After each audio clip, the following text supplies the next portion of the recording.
اعوذ باللہ من الشیطان الرجیم بسم اللہ الرحمن الرحیم حامیم والکتاب المبین۔ سورہ زخرف ہے اور سورہ زخرف یہ مکی صورت ہے۔ سورۃ الزخرف کا سورہ شورى کے ساتھ ربط اور سورہ زخرف کا خلاصہ۔ سورہ زخرف کا سورہ شورى کے ساتھ ربط میں پہلی بات یہ ہے کہ سورہ سابقہ میں ازالہ شبہات کا بیان تھا، تو اس سورت کے آخر میں شفاعت قہریہ کے شبہ کا ازالہ کیا گیا ہے، جیسا کہ اللہ پاک کا ارشاد ہے وَلَا يَمْلِكُ الَّذِينَ يَدْعُونَ مِن دُونِهِ الشَّفَاعَةَ۔ تو اس سورت کے شروع میں بھی ازالہ شبہات تھا اور اس کے آخر میں ازالہ شبہ ہے۔ نمبر 2، صداقت قرآن اور اثبات رسالت میں سورہ شورى کے خاتمے اور سورہ زخرف کے فاتحہ یعنی ابتدا کا مضمون مشترک ہے، تو یہ دو ربط سورہ زخرف کے سورہ شورى کے ساتھ آپ حضرات کے سامنے بیان ہوئے۔ سورہ زخرف کا خلاصہ: نمبر 1، تمہید مع ترغیب، نمبر 2، 3 دلائل عقلیہ، نمبر 3، 4 دلائل نقلیہ، نمبر 4، 1 دلیل وحی، نمبر 5، آخر میں دعوی صورت، نمبر 6، علاوہ عزیز زجریں ہیں، نمبر 7، شکوے ہیں، نمبر 8، تخویفات ہیں، نمبر 9، بشارات ہیں، نمبر 10، تسلیات ہے، اور نمبر 11، احوال قیامت ہے۔ تو خلاصے میں کتنی باتیں آئیں؟ 11 باتیں آ گئیں۔ دیکھیں، بسم اللہ الرحمن الرحیم، حامیم والکتاب المبین۔ حامیم یہ حروف مقطعات میں سے ہے، واو قسمیہ ہے، والکتاب المبین قسم ہے اس واضح کتاب کی، قسم ہے اس واضح کتاب کی، تمہید مع الترغیب۔ ہم قسم کا ترجمہ کیوں کر رہے ہیں کہ واو قسمیہ ہے۔ انا جعلناہ قرآنا عربیا لعلکم تعقلون، جواب قسم۔ یہ والکتاب واو قسمیہ تھا، یہ قسم تھا، اور انا جعلنا سے جواب قسم ہے۔ فرماتے ہیں انا جعلناہ قرآنا عربیا لعلکم تعقلون، فرماتے ہیں بے شک ہم نے بنایا ہے اس کو عربی زبان کا قرآن، ہم نے بنایا ہے، انا جعلناہ ای انا انزلناہ او سیرناہ، ہم نے بنایا ہے اس کو یا اتارا ہے اس کو عربی زبان کا قرآن، لعلکم تعقلون، تاکہ تم، یہ انا جعلناہ یہ جواب قسم ہے، تو ہم نے بنایا ہے اس کو عربی زبان کا قرآن، لعلکم تعقلون یہ حکمت عربیت ہے، حکمت عربیت، تاکہ تم سمجھو، تاکہ تم سمجھو۔ وَإِنَّهُ فِي أُمِّ الْكِتَابِ لَدَيْنَا لَعَلِيٌّ حَكِيمٌ۔ رفعت شان قرآن، یہاں سے رفعت شان قرآن ہے، فرماتے وَإِنَّهُ فِي أُمِّ الْكِتَابِ لَدَيْنَا لَعَلِيٌّ حَكِيمٌ، بے شک یہ لوح محفوظ میں ہمارے پاس البتہ بڑے رتبے کی حکمت بھری کتاب ہے۔ وَإِنَّهُ فِي أُمِّ الْكِتَابِ، بے شک یہ لوح محفوظ میں، ام الکتاب سے مراد لوح محفوظ ہے، تو فرماتے ہیں کہ بے شک یہ لوح محفوظ میں البتہ بڑے رتبے کی حکمت بھری کتاب ہے ہمارے پاس، لدینا ہمارے پاس، لعلی بڑے رتبے کی، حکیم حکمت بھری کتاب، یہ قرآن کریم کی صفات ہے۔ افنضرب عنکم الذکر صفحا ان کنتم قوما مسرفین، یہاں سے زجر ہے، فرماتے ہیں افنضرب عنکم الذکر صفحا، کیا پس ہم پھیر دیں گے تم سے اس نصیحت کو، الذکر صفحا پھیر دینا، کیا ہم کیا کر دیں گے؟ پھیر دیں گے تم سے اس نصیحت۔ ذکر سے مراد قرآن کریم ہے، ذکر سے مراد قرآن کریم ہے، تو کیا ہم پھیر دیں گے تم سے، خطاب حضور علیہ السلام کو ہے، تم سے اس نصیحت کو، اس قرآن کو، صفحا پھیر دینا۔ حضرت شیخ الہند رحمۃ اللہ علیہ نے اس کا ترجمہ کیا موڑنا، ان کنتم قوم مسرفین، بوجہ اس کے کہ تم حد سے نکلے ہوئے لوگ ہو۔ تو کیا ان مشرکین کے حد سے نکلنے سے، ان کے سرکشی سے، کہ حضور علیہ السلام پر وحی کا سلسلہ روک دیا جائے گا؟ حضور علیہ السلام پر وحی کا سلسلہ نہیں رکے گا کفار کی سرکشی کی وجہ سے۔ وَكَمْ أَرْسَلْنَا مِن نَبِيٍّ فِي الْأَوَّلِينَ تخویف دنیاوی، یہاں سے تخویف دنیاوی ہے. تو یہ بات سامنے آ گئی کہ ان کی تکذیب سے تبلیغ کا سلسلہ نہیں رک سکتا. ان کی تبلیغ سے جس طرح وحی کا سلسلہ نہیں رک سکتا، اسی طریقے سے ان کی تکذیب سے حضور علیہ السلام کی تبلیغ کا سلسلہ بھی نہیں رک سکتا. وَكَمْ أَرْسَلْنَا مِن نَبِيٍّ فِي الْأَوَّلِينَ تخویف دنیاوی، اور بہت سے نبی ہم نے بھیجے تھے پہلے لوگوں میں بھی بہت سے نبی بھیجے تھے، یعنی باوجود تکذیب کے. یعنی ان کی قوموں نے بھی اپنے پیغمبروں کو جھٹلایا، لیکن انبیاء کا سلسلہ رکا تھوڑی ہے اس سے. تو آپ کی قوم آپ کو جھٹلا رہی ہے، یہ سلسلہ کوئی نیا نہیں ہے، یہ پرانا ہے. آپ سے پہلے بھی انبیاء کو ان کی اقوام نے، ان کی امتوں نے جھٹلایا، لیکن انبیاء کا سلسلہ جاری رہا. بات سمجھ میں آ رہی ہے؟ ان کی تبلیغ کا سلسلہ جاری رہا، وحی کا سلسلہ جاری رہا. وما یاتیہم من نبی الا کانوا بہ یستہزئون، اور نہیں آتا تھا ان کے پاس کوئی نبی الا کانوا بہ یستہزئون، مگر وہ اس سے استہزاء کرتے تھے. وما یاتیہم من نبی، نہیں آتا تھا ان کے پاس کوئی نبی مگر وہ اس کے ساتھ کیا کرتے تھے؟ استہزاء. سلوک الاقوام بالانبیاء علیہم السلام، سلوک الاقوام بالانبیاء علیہم السلام. فاہلکنا اشد منہم بطشا ومضى مثل الاولین، انجام استہزاء. اس سے پہلے بیان ہوا نا کہ سابقہ اقوام نے اپنے انبیاء کی استہزاء کی، ان کے ساتھ برا سلوک کیا، تو انجام استہزاء کیا ہوا؟ فاہلکنا اشد منہم بطشا ومضى مثل الاولین، انجام استہزاء. پس ہم نے ہلاک کر ڈالا ان کو جو ان میں سخت زور والے تھے. بطشن منہم سے مراد قوم اشد من اہل مکہ تھا، جو اہل مکہ سے بھی زیادہ سخت طاقتور تھے. سمجھ میں آ رہی ہے؟ اشد منہم ای من اہل مکہ تھا، ہم نے ہلاک کر دیا ان قوموں کو جو ان اہل مکہ سے زیادہ طاقتور تھے، زیادہ زور والے تھے. ومضى مثل الاولین، اور گزر گئی یہ حالت پہلے لوگوں کی. سمجھ میں آ رہی ہے؟ حالت سے مراد کون سی حالت ہے؟ حالت اہلاک اور غارت، ان کو ہلاک کر دینے کی حالت، تباہ و برباد ہو گئے، وہ حالت مراد ہے. وَلَئِن سَأَلْتَهُم مَّن خَلَقَ السَّمَاوَاتِ وَالْأَرْضَ لَيَقُولَنَّ خَلَقَهُنَّ الْعَزِيزُ الْعَلِيمُ. دلیل عقلی اعترافی نمبر 1، دلیل عقلی اعترافی نمبر 1. آواز صحیح ہے؟ وَلَئِن سَأَلْتَهُم مَّن خَلَقَ السَّمَاوَاتِ، دلیل عقلی اعترافی نمبر 1. اگر آپ ان سے پوچھیں من خلق السماوات کہ کس نے پیدا کیا آسمانوں اور زمین کو، تو لَيَقُولَنَّ خَلَقَهُنَّ الْعَزِيزُ الْعَلِيمُ، تو ضرور یہ کہیں گے کہ ان کو پیدا کیا ہے اس ذات نے جو زبردست اور کیا ہے؟ بڑی علم والی ہے. اس کو پیدا کیا ایک زبردست اور بڑے علم والے نے. یہ اللہ پاک کی صفات ہے. بات سمجھ میں آ رہی ہے؟ عزیز اور علیم یہ اللہ پاک کی صفات ہے کہ پیدا کیا ہے آسمانوں اور زمینوں کو اس ذات نے جو بڑی زبردست طاقت والی اور علم والی ہے. الذی جعل لکم الارض مہدا، افعال خداوندی کا بیان، یہاں سے افعال خداوندی کا بیان ہے، اور افعال خداوندی سے اثبات توحید کا بیان. الذی جعل لکم فعل نمبر 1، وجعل لکم فیہا سبلا فعل نمبر 2، اور والذی نزل من السماء فعل نمبر 3، والذی خلق الازواج فعل نمبر 4، وجعل لکم من الفلک فعل نمبر 5. افعال خداوندی کا بیان ہے اور اس سے توحید کا ثبوت ہے. کتنے افعال خداوندی بیان ہوئے؟ 5. فرماتے ہیں الذی جعل لکم الارض مہدا فعل نمبر 1. تو فرماتے ہیں کہ جس نے بنایا، الذی وہ ذات جس نے بنایا، جعل لکم الارض مہدا زمین کو تمہارے لیے بچھونا. مہد کہتے ہیں بچھونے کو، جس نے زمین کو تمہارے لیے بچھونا بنایا، یہ فعل نمبر 1 ہے. وَجَعَلَ لَكُمْ فِيهَا سُبُلًا لَعَلَّكُمْ تَهْتَدُونَ فعل نمبر 2، اور بنائے تمہارے لیے اس میں راستے، لَعَلَّكُمْ تَهْتَدُونَ. حکمت سبل، راستے بنانے کی حکمت کیا تھی؟ لَعَلَّكُمْ تَهْتَدُونَ، تاکہ تم راہ پاؤ، تاکہ تم راستوں کے ذریعے سے کیا پاؤ؟ راہ. زمین کو اللہ پاک نے بچھا دیا، لیکن دیکھیں اللہ پاک نے قدرتی راستے بنائے زمین میں. انہی قدرتی راستوں کے ذریعے سے ہی یہ جو سڑکیں، راستے بنائے گئے ہیں. بات سمجھ میں آ رہی ہے؟ پہاڑوں میں بھی آپ دیکھیں اللہ پاک نے قدرتی راستے بنا دیے، ورنہ زمین پہ تو کیا ہے؟ جنگلات ہے، پہاڑ ہے، صحرا ہے، بیابان ہے.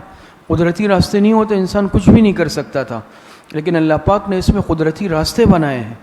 ایسا ایک فطری نظام ہے جس کی وجہ سے لوگوں کے لیے زمین میں چلنا پھرنا سفر کرنا آسان. وَجَعَلَ لَكُمْ فِيهَا سُبُلًا لَعَلَّكُمْ تَهْتَدُونَ. فعل نمبر 2 کہ بنائیں پھر اس میں تمہارے لیے راستے. حکمت سبل راستے بنانے کی حکمت کیا تھی؟ لعلکم تہتدون، تاکہ تم راہ پاؤ، اس میں سفر کر سکو. والذی نزل من السماء ماء بقدر. فعل نمبر 3 اور جس نے بنایا آسمان اور جس نے برسایا اتارا آسمان سے پانی بقدر اندازے کے ساتھ. سمجھ میں آ رہی؟ تو بقدر سے مطلب کیا ہے؟ حسب مشیت اور حکمت. حسب مشیت و حکمت یعنی اللہ پاک کی جتنی مشیت ہوتی ہے اللہ پاک برساتے ہیں، جتنے برسانے میں اللہ پاک کی حکمت ہوتی ہے اتنا پانی اللہ پاک برساتے ہیں. ورنہ آپ دیکھیں نا، بارش ایک وقت تک ہوتی ہے پھر رک جاتی ہے. اگر بارش ہوتی رہے اور نہ رکے پھر کیا ہوگا؟ پھر تو پوری زمین پانی سے بھر جائے گی. لیکن اس کو روکتا کون ہے؟ اللہ پاک. برساتا کون ہے؟ اللہ پاک. بالکل نہ برسے تب بھی انسانیت ہلاک ہو جائے گی، برسنے کے بعد نہ روکے تب بھی انسانیت ہلاک ہو جائے گی. لیکن آپ دیکھیں اللہ پاک کی حکمت کو، مہربانی کو، رحمت کو برساتا بھی ہے اور اپنی مشیت اور حکمت کے بقدر برسا کر پھر روک دیتا ہے. بات سمجھ میں آ رہی ہے؟ یہ اللہ پاک کا نظام ہے، انسان کا اس میں کوئی دخل نہیں ہے. والذی نزل من السماء ماء بقدر اور جس نے برسایا آسمان سے پانی بقدر ایک اندازے کے ساتھ. فانشرنا به بلدۃ میتا ای فاحیینا به بلدۃ میتا. پھر ہم نے زندہ کیا اس سے خشک زمین کو.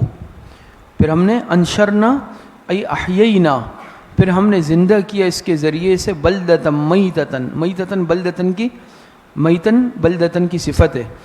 مردہ زمین کو، ایک بنجر زمین ہوتی ہے، مردہ زمین ہوتی ہے، خشک، پانی برستا ہے اس میں جو ہے سبزہ اگتا ہے، کھیتیاں اگتی ہے اور وہ مردہ زمین زندہ ہو جاتی ہے. کذالک تخرجون. جملہ معترضہ برائے اس بات قیامت. اسی طرح تم نکالے جاؤ گے. اب دیکھتے ہو نا، مردہ زمین ہوتی ہے اس کو اللہ پاک پانی برسا کے بالکل زندہ کر دیتا ہے، ہری بھری ہو جاتی ہے.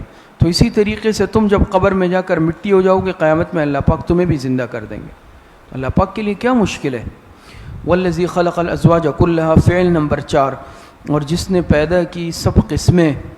والذی خلق الازواج کلھا اور جس نے پیدا کی سب قسمیں، یعنی جوڑے، اقسام، اصناف. ازواج سے مراد اصناف، اقسام یا جوڑے. کلھا سب کے سب، مختلف ہر چیز کا جوڑا ہے. وجعل لکم من الفلک. فعل نمبر 5 اور تمہارے لیے کشتیاں.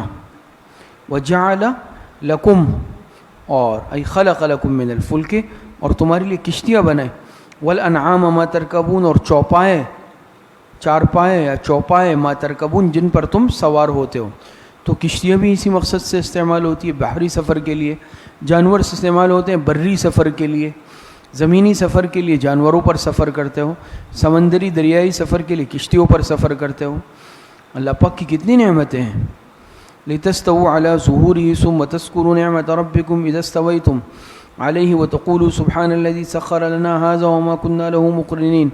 لتستووا علی ظہورہ، اس کا پیچھے سے تعلق ہے نا. والانعام ما ترکبون، فلک من الفلک والانعام ما ترکبون اور چوپائے بنائے جن پر تم سوار ہوتے ہو. کیوں؟ لتستووا علی ظہورہ تاکہ تم جم کر بیٹھو ان کی پیٹھ پر.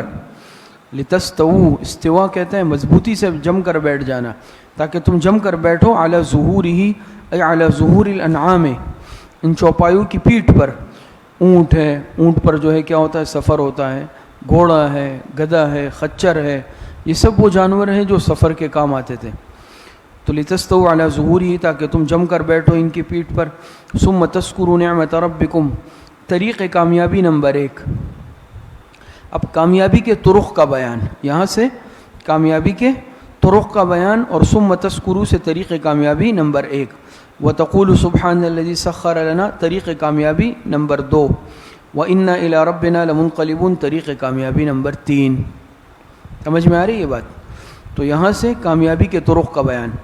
تو فرماتے ہیں اب یہ اتنے انعامات ذکر ہوئے، فرمایا ثم تذکروا نعمت ربکم طریق کامیابی نمبر 1 تاکہ تم یاد کرو اپنے رب کا احسان. ثم تذکروا ای بالقلب، اس کا تعلق دل سے ہے، تاکہ تم یاد کرو اپنے رب کا احسان. سمجھ میں آ رہی ہے؟ کب؟ اذا استویتم علیہ، جب اطمینان سے ان پر بیٹھ جاؤ۔ سمجھ میں آ رہی ہے؟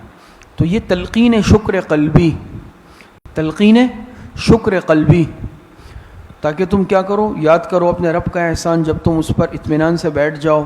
وَتَقُولُ سُبْحَانَ الَّذِي سَخَّرَ لَنَا هَذَا، طریق کامیابی نمبر 2، وَتَقُولُ ای باللسان، اوپر تھا نا ثم تذکروا ای بالقلب، اور یہ ہے وَتَقُولُ ای فی اللسان، باللسان، اور یہ تلقین شکر لسانی، تلقین شکر لسانی۔ وَتَقُولُ سُبْحَانَ الَّذِي سَخَّرَ لَنَا هَذَا، اور کہو کہ وہ ذات پاک ہے، الَّذِي سَخَّرَ لَنَا هَذَا، جس نے اس کو ہمارے تابع کر دیا، جس نے کیا کر دیا؟ اس کو ہمارے تابع کر دیا۔ وَمَا كُنَّا لَهُ مُقْرِنِينَ، اور ہم نہ تھے اس کو قابو میں لانے والے، اور ہم نہ تھے مقرنین اس کو قابو میں لانے والے۔ یاد رکھیں یہ انسان کے قابو میں نہیں ہے، اپنے اختیار میں۔ یہ جو جانور ہے، اونٹ کتنا بڑا طاقتور جانور ہے، انسان کی اس کے سامنے کوئی حیثیت بھی نہیں ہے، لیکن اللہ پاک نے ان جانوروں کو انسان کے لیے مطیع کر دیا ہے، کنٹرول میں لے آیا ہے، یہ اللہ پاک نے کیا، ورنہ انسان ایک جانور کو بھی کنٹرول نہیں کر سکتا۔ بات سمجھ میں آ رہی ہے؟ تو یہ جو بڑے بڑے جانور ہیں، گھوڑا ہے، اونٹ ہے، خچر ہے، جس پر انسان سواری کرتا ہے، اس کو اللہ پاک نے انسان کے لیے مسخر کر دیا ہے، تابع بنا دیا ہے۔ بات سمجھ میں آ رہی ہے؟ وَمَا كُنَّا لَهُ مُقْرِنِينَ، اور ہم نہیں تھے اس کو قابو میں لانے والے، کنٹرول کرنے والے۔ وَإِنَّا إِلَىٰ رَبِّنَا لَمُنْقَلِبُونَ، طریق کامیابی نمبر 3، طریق کامیابی نمبر 3، تلقین فکر آخرت، تلقین فکر آخرت۔ تو جو پہلا طریق کامیابی تھا وہ تھا تلقین شکر قلبی، سمجھ میں آ رہی ہے؟ ثم تذکروا نعمت ربکم۔ دوسرا طریق کامیابی وہ تقول سبحان الذی، تلقین شکر لسانی، اور وَإِنَّا إِلَىٰ رَبِّنَا لَمُنْقَلِبُونَ، تلقین فکر آخرت، طریق کامیابی نمبر 3۔ وَإِنَّا إِلَىٰ رَبِّنَا لَمُنْقَلِبُونَ، اور بے شک ہم اپنے رب کی طرف لوٹ کر جانے والے ہیں۔ وَجَعَلُوا لَهُ مِنْ عِبَادِهِ جُزْءًا، شکوہ مشرکین، شکوہ مشرکین فرماتے ہیں وَجَعَلُوا لَهُ مِنْ عِبَادِهِ جُزْءًا، اور انہوں نے ٹھہرایا ہے اللہ کے لیے اس کے بندوں میں سے ایک جز، انہوں نے ٹھہرایا ہے اس کے بندوں میں سے ایک جز۔ یہ جو ہے فساد نمبر 1، فساد نمبر 1، بات سمجھ میں؟ شکوہ مشرکین ہے اور یہاں سے فساد نمبر 1 ہے۔ فرماتے وَجَعَلُوا لَهُ مِنْ عِبَادِهِ جُزْءًا، اور انہوں نے ٹھہرایا ہے اس کے لیے اس کے بندوں میں سے ایک جز۔ ان الانسان لکفور مبین، بے شک البتہ انسان بڑا صریح ناشکرا ہے۔ انسان کیا ہے؟ بڑا صریح ناشکرا ہے۔ ام اتخذ مما یخلق بنات واصفاکم بالبنین، فرماتے ہیں کیا اس نے پسند کی اپنی مخلوقات میں سے بیٹیاں، واصفاکم بالبنین، اور مخصوص کیا تم کو بیٹوں کے ساتھ۔ عجیب بات ہے، یہ رد الزامی، رد الزامی، الزامی جواب، سمجھ میں آ رہی ہے؟ کہتے ہیں نا کہ فرشتے اللہ پاک کی بیٹیاں ہیں، فرشتے اللہ پاک کی بیٹیاں ہیں۔ اب یہاں پر الزامی رد، ایک جواب ہوتا ہے نا، ایک جواب ہوتا ہے دلائل کے ساتھ، ایک جواب ہوتا ہے الزامی، تو یہاں جواب الزامی ہے کہ ام اتخذ مما یخلق بنات واصفاکم بالبنین، کیا اس نے پسند کی اپنی مخلوقات میں سے بیٹیاں اور مخصوص کیا تم کو بیٹوں کے ساتھ۔ خود اپنے لیے کیا پسند کرتے تھے؟ بیٹے، بیٹی کو تو زندہ دفن کرتے تھے، بیٹی سے اتنی نفرت تھی، اور کہتے رہے اللہ پاک کی بیٹیاں ہیں فرشتے۔ تو یہ رد الزامی ہے نا، الزامی جواب۔ کی عجیب بات ہے کہ اللہ کے لیے بیٹیاں پسند کرتے ہو اور خود تمہیں وہ ناپسند ہے۔ خود ایک ناقص چیز جس کو ناقص سمجھتے ہو، جس کو کمزور سمجھتے ہو، جس کو بیکار سمجھتے ہو، اللہ پاک کے لیے وہ اختیار کرتے ہو۔ تو یہاں پر دیکھیں وَجَعَلُوا لَهُ مِنْ عِبَادِهِ جُزْءًا، اس کے بندوں میں سے کیا کیا انہوں نے ٹھہرایا اللہ کے بندوں میں سے ایک جز۔ تو یہ اللہ پاک کے لیے اولاد کو قرار دیتے تھے۔ اللہ پاک کے لیے اولاد ٹھہرانا یہ باطل ہے۔ کیا ہے؟ باطل ہے۔ بات سمجھ میں آ رہی ہے؟ اس کی ایک وجہ تو یہ سمجھ لیں کہ اولاد والد کا جز ہوتی ہے۔ والد کیا ہوتی ہے؟ اولاد کا جز ہوتی ہے، اور اگر آپ جز مانیں گے تو اس سے یعنی مرکب ہونا لازم آئے گا۔ اجزاء کے لیے جز ہونے کے لیے مرکب ہونا ضروری ہے، جز کے لیے مرکب ہونا ضروری ہے۔ تو اگر ہم اولاد اللہ پاک کے لیے اولاد کو تسلیم کریں یا یہ لوگ تسلیم کرتے ہیں تو اس سے اللہ پاک کا جز ہونا لازم آئے گا، اور جز کے لیے پھر مرکب ہونا لازم ہوتا ہے کہ دو چیزیں ملتی ہے، والد اولاد، اور مرکب کے لیے حدوث لازم ہے، مرکب کا حادث ہونا ضروری ہے. تو اس کا نتیجہ یہ نکلا کہ اللہ پاک کی ذات کو یہ لوگ حادث مانتے ہیں، حالانکہ اللہ پاک کی ذات کے لیے حدوث نہیں ہے، اللہ پاک کی ذات کے لیے دوام ہے. نہیں سمجھ میں آئی بات سمجھ میں آ رہی ہے نہیں؟ تو ایک وجہ یہ سمجھ لیں، علامہ عثمانی رحمۃ اللہ علیہ نے ذکر کی ہے کہ اس سے یعنی والد اور ولد یہ ایک دوسرے کا جز ہوتا ہے. تو اگر ہم یہ لوگ مانتے ہیں کہ اللہ پاک کی اولاد ہے تو مقصد یہ ہے کہ اللہ پاک کے لیے اجزاء کو ثابت کر رہے ہیں، اور اجزاء کے لیے ترکیب مرکب ہونا ضروری ہے، اور مرکب حادث ہوتا ہے، مرکب کے لیے حدوث ہوتا ہے. تو کیا اللہ پاک کی ذات کی حادث ہے؟ اللہ پاک کی ذات ہمیشہ سے نہیں ہے، تو اس سے اللہ پاک کی ذات کا حادث ہونا لازم آئے گا جو باطل ہے. نمبر 2، والد اور اولاد میں مجانست ضروری ہے. مجانست جانتے ہیں نا، ہم جنس ہونا. بھائی انسان کا بچہ انسان ہوتا ہے، جانور کا بچہ جانور ہوتا ہے، پرندے کا بچہ پرندہ ہوتا ہے. یہ تو نہیں ہو سکتا کہ انسان کا بچہ پیدا ہو جانور. ویسے ہی لوگ جو ہے زجر کے طور پر بولیں گے تم جانور کے بچے ہو. اس سے یہ مطلب تھوڑی ہوتا ہے کہ واقعی اس کا باپ جانور ہے، وہ ہے انسان، لیکن اس نے صفات بعض دفعہ یہ اختیار کی ہوتی ہے. ہم کہتے تم گدھے کے بچے ہو. اب یہ گدھے کا بچہ تھوڑی ہو گیا، حقیقت میں تو انسان کا بچہ ہے.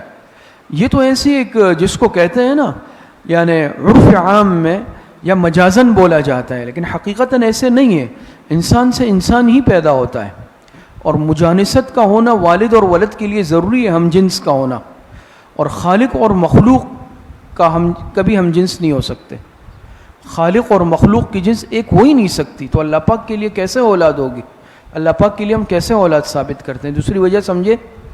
تیسری وجہ یہی ہے جو الزامی جواب آیا کہ یہ بتاؤ کہ تم لوگ بیٹیوں کو ناپسند کرتے ہو اپنے لیے، اور اگر بیٹی ہو جائے تو دیکھیں آگے آیت میں وَإِذَا بُشِّرَ أَحَدُهُم بِالْأُنثَىٰ ظَلَّ وَجْهُهُ مُسْوَدًّا وَهُوَ كَظِيمٌ. سارا دن چہرے پر سیاہی اور ترشرو ہو کر منہ چھپاتا پھرتا ہے لوگوں سے کہ بیٹی ہوئی ہے.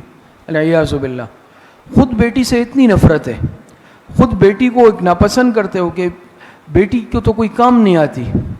کہہ رہے نہ جنگ میں حصہ لے سکتی ہے، نہ کوئی اور کام آ سکتی ہے باپ کے. تو کہہ رہے بھائی بیٹا چاہیے ہمیں. تو خود جس چیز سے نفرت کرتے ہو، جس جنس سے، جس ذات سے، اسی کو اللہ پاک کے لیے پسند کرتے ہو. اتنی گھٹیا تمہاری جو ہے سوچ ہے. اللہ پاک کے لیے اول تو اولاد ثابت کرنا غلط، پھر اگر کر بھی رہے ہو تو وہ چیز پسند کر رہے ہو جس کو خود ناپسند کرتے ہو. عجیب بات یہ ہے. بات سمجھ میں آ رہی ہے؟ اور دوسری بات یہ ہے کہ اس طرح کی سوچ، یہ 3 جوابات سمجھ میں آ گئے نا کہ یہ سوچ جو ہے یہ مشرکانہ سوچ ہے. آج بھی اگر کوئی بیٹی کو خدا نخواستہ العیاذ باللہ ناپسند کرتا ہے، اس کی پیدائش پر شرمندگی اس کو ہوتی ہے اور برا مانتا ہے، تو یاد رکھیں یہ وہی جاہلانہ اور مشرکانہ سوچ ہے. بیٹا اور بیٹی اللہ پاک کے اختیار میں ہے. بیٹا بہتر رہے گا یا بیٹی بہتر رہے گی یہ اللہ پاک جانتے ہیں. آج یہ مصیبت ہے. اور آپ دیکھیں ایک ظالم نے ابھی پچھلے دنوں کتنا بڑا ظلم کیا ہے کہ چند دن کی بیٹی کو جو گولیاں مار دی، اور اس دن جو ہے ایک نے گلا کاٹ دیا. یہ کیسا ظلم ہے؟ یہ وہی قیامت کے آثار ہیں، یہ قیامت کی علامات ہیں. تو قیامت کے دن پوچھے گی نہیں کہ بِأَيِّ ذَنبٍ قُتِلَتْ، کہ مجھے کس جرم میں قتل کیا گیا.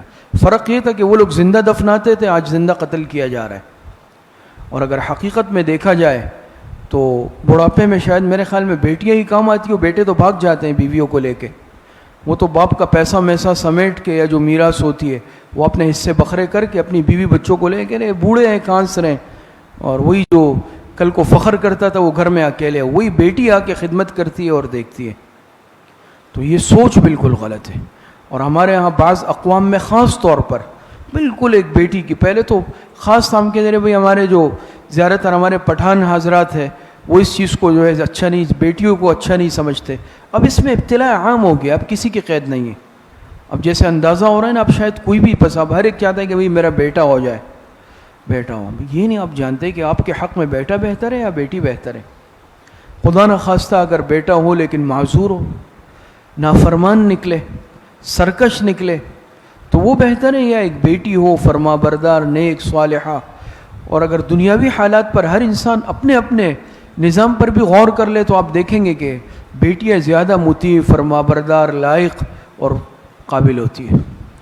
تو بہرحال جو بھی ہو اللہ پاک کی طرف سے اولاد ہو، انسان نیک صالح اولاد مانگے. بات سمجھ میں آ رہی ہے نہیں آ رہی ہے؟ ہم صرف اب یہ سوال کرتے ہیں کہ بھئی بیٹے ہو اور بیٹی کی جو ہم شاید دعائیں نہیں مانگتے، یا اگر ہوتی بھی ہے تو اس کی تو کوئی حیثیت ہی بیچاری کی نہیں ہوتی، کبھی شاید ہم گود میں بھی نہیں اٹھاتے ہوں. تو یہ بالکل ایک جاہلانہ سوچ ہے. بات سمجھ میں آ رہی ہے؟ وہ فرمایا وَإِذَا بُشِّرَ أَحَدُهُم بِمَا ضَرَبَ لِلرَّحْمَنِ اچھا أَمِ اتَّخَذَ مِمَّا يَخْلُقُ بَنَاتٍ وَأَصْفَاكُم بِالْبَنِينَ. رد الزامی، کیا اس نے پسند کی اپنی مخلوقات میں سے بیٹیاں، وَأَصْفَاكُم بِالْبَنِينَ اور مخصوص کیا تم کو بیٹوں کے ساتھ، مخصوص کیا تم کو بیٹوں کے ساتھ. وَإِذَا بُشِّرَ أَحَدُهُم، حالانکہ جب خوشخبری دی جاتی ہے أَحَدُهُم بِمَا ضَرَبَ لِلرَّحْمَنِ مثلاً، ان میں سے کسی کو اس چیز کی جس کی خدا کے لیے مثال بیان کی، جس کی خدا کے لیے مثال بیان کہ اس کی بیٹیاں ہیں. خود اس کو جب بیٹی کی خوشخبری سنائی جاتی ہے تو کیا اس کی کیفیت ہوتی ہے؟ مثلاً ظل وجهه مسودا، تو ہو جاتا ہے اس کا منہ سیاہ، اس کا منہ سیاہ ہو جاتا ہے غم کی وجہ سے. وہو کظیم، اور وہ غم سے بھر جاتا ہے. وہ کیا ہو جاتا ہے؟ غم سے بھر جاتا ہے. ایسے بھی یعنی واقعات سننے کو ملے ہیں کہ بیٹی ہوئی اور باپ رو رہا ہے، غم کی وجہ سے رو رہا ہے کہ بیٹی ہوئی ہے. تو بہرحال دیکھیں اللہ پاک کے فیصلے ہیں، یہ خدائی فیصلے ہیں. سب سے پہلے تو یہ اس خدائی فیصلے پہ اعتراض ہے، برا منانا کہ آپ نے بیٹی کیوں دی، بیٹا ہونا چاہیے تھا، میں بیٹے کا مستحق تھا. اللہ پاک کا کام ہے، خدائی کاموں میں تو ہم کوئی وہ نہیں کر سکتے نا. بات سمجھ میں آ رہی ہے؟ جیسے ہمارے وہ اگی والے خطیب صاحب قافیہ ملانے فرماتے ہیں کہ بجلی پہ تارونوں کی اور خدے پہ کارونوں کی گتما ہوا ہے. بات سمجھ میں آ رہی ہے؟ اللہ پاک کے کاموں میں انسان چھیڑ چھاڑ نہ کرے. بجلی پہ تارونوں کے اور خدے پہ کارونوں کی گتما ہوا ہے تو خود یہ غمزدہ ہو جاتا ہے، اس کا چہرہ سیاہ ہو جاتا ہے. دوسری بات یہ ہے کہ یہ اس نعمت کی ناشکری ہے. بہت سارے دنیا میں ایسے ہیں کہ اولاد سے محروم ہیں. تیسری بات آپ یہ دیکھیں کہ حضور علیہ الصلوۃ والسلام کا نسب خاندان کس سے چلا ہے؟ بیٹے سے یا بیٹی سے؟ جی اگر یہ اتنا برا ہوتا تو حضور علیہ الصلوۃ والسلام کا خاندان اللہ پاک بیٹی سے چلاتے. جو محبوب کائنات ہے، دنیا میں سب سے محترم اور مقدس ہستی ہے، حضور علیہ الصلوۃ والسلام سے زیادہ مقدس ہستی کوئی نہیں ہو سکتی. ان کا نسب اللہ پاک نے بیٹیوں سے چلایا ہے، ان کا نسب اللہ پاک نے بیٹیوں سے چلایا ہے. اور آج ہم اعتراض کرتے ہیں کہ یار بیٹا ہی نہیں ہے یار، یا بیٹے کم ہیں، 1-2 پہ تو ہم 2-4 پہ تو پٹھانوں کا گزارا بھی نہیں ہوتا، 6-8-10 ہونے چاہیے کم از کم. بات سمجھ میں آ رہی ہے؟ تو بہرحال صرف ہونا کمال نہیں ہے، پھر ان کی صحیح تعلیم، صحیح تربیت، یہ بھی میرا فرض ہے بحیثیت باپ. بات سمجھ میں آئے کہ ان کا حق بھی ہم ادا کریں، اور اولاد کا حق یہ ہے کہ ان کی اچھی تربیت، ان کی اچھی تعلیم، یہ پھر ذمہ داری بھی ہے. صرف تعداد بڑھانا کمال نہیں ہے. بات سمجھ میں آ رہی ہے؟ تو پھر اس کی کیفیت کیا ہوتی ہے کہ چہرہ سیاہ ہو جاتا ہے، وہ کظیم، اور وہ غم سے بھر جاتا ہے، یعنی ایک ایسے افسردہ ہوتا ہے، اس کو غم اور افسوس ہوتا ہے. بات سمجھ میں آ رہی ہے؟ آگے فرماتے ہیں اوَمَن يُنَشَّأُ فِي الْحِلْيَةِ وَهُوَ فِي الْخِصَامِ غَيْرُ مُبِينٍ. رد تحقیقی پیچھے آیا، رد الزامی جواب آیا نا کہ خود اپنے لیے بیٹیوں کو ناپسند کرتے ہو اور اللہ کے لیے بیٹیاں قرار دیتے ہو. عجیب بات ہے. اوَمَن يُنَشَّأُ فِي الْحِلْيَةِ وَهُوَ فِي الْخِصَامِ غَيْرُ مُبِينٍ. رد تحقیقی ایک اور جواب بھی آیا، تحقیقی جواب. وہ یہ ہے کہ اوَمَن يُنَشَّأُ فِي الْحِلْيَةِ، کیا وہ یعنی پسند کیا اس کو، من يُنَشَّأُ فِي الْحِلْيَةِ جو پرورش پاتی ہیں زیورات میں، جو پرورش پاتی ہیں زیورات میں، وَهُوَ فِي الْخِصَامِ غَيْرُ مُبِينٍ، اور وہ جھگڑے کے وقت بات نہ کر سکے، وہ جھگڑے کے وقت بات بھی نہ کر سکے. تو اوَمَن يُنَشَّأُ فِي الْحِلْيَةِ یہاں سے ضعف میدانی کو بیان کیا. بات سمجھ میں آ رہی ہے؟ اوَمَن يُنَشَّأُ فِي الْحِلْيَةِ یہاں سے کس کو بیان کیا؟ یہاں سے بیان کیا اس کے ضعف میدانی کو، اور وَهُوَ فِي الْخِصَامِ غَيْرُ مُبِينٍ اس سے بیان کے ضعف بیانی کو، یعنی مبدانی سمجھتے ہیں نا، بدن، ضعف بدن، اور پھر ضعف لسان، ضعف بیان. عورت ہر اعتبار سے کمزور ہے، جسمانی اعتبار سے بھی اللہ پاک نے اس کو کمزور رکھا ہے. بات سمجھ میں آ رہی ہے؟ دنیاوی معاملات کے اعتبار سے بھی کمزور ہے.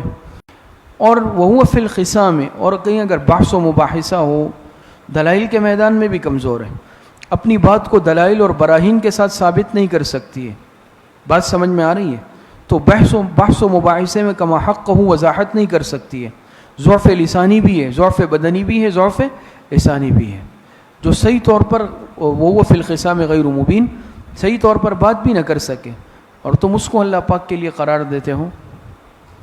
وَجَعَلُوا الْمَلَائِكَةَ الَّذِينَ هُمْ عِبَادُ الرَّحْمَنِ إِنَاثًا، زجر ہے. اور یہاں سے فساد نمبر 3، زجر اور فساد نمبر 3. بات سمجھ میں آ رہی؟ فساد نمبر 2 پیچھے گزرا، ام اتخذ مما یخلق بنات، وہ فساد نمبر 2 تھا، اور یہاں سے فساد نمبر 3 ہے. وجعلوا الملائکۃ الذین، فرماتے وجعلوا الملائکۃ الذین هم عباد الرحمن اناسا، اور انہوں نے تجویز کر رکھا ہے فرشتوں کو، الذین هم عباد الرحمن اناسا، جو کہ خدا کے بندے ہیں. فرشتوں کو تجویز کیا ہے اللہ پاک کی بیٹیاں، الذین هم عباد الرحمن اناسا، جو کہ خدا کے بندے ہیں عورتیں. اشہدوا خلقہم، کیا یہ موجود تھے ان کی پیدائش کے وقت؟ نفی مشاہدہ، نفی مشاہدہ. اشہدوا خلقہم، کیا ان کی پیدائش کے وقت یہ موجود تھے؟ سنکتب، یعنی ان کو پتہ ہے کیا کہ واقعی اللہ پاک کی بیٹیاں ہیں اور ان کی پیدائش کے وقت یہ موجود تھے؟ ایسا تو کچھ بھی نہیں تھا.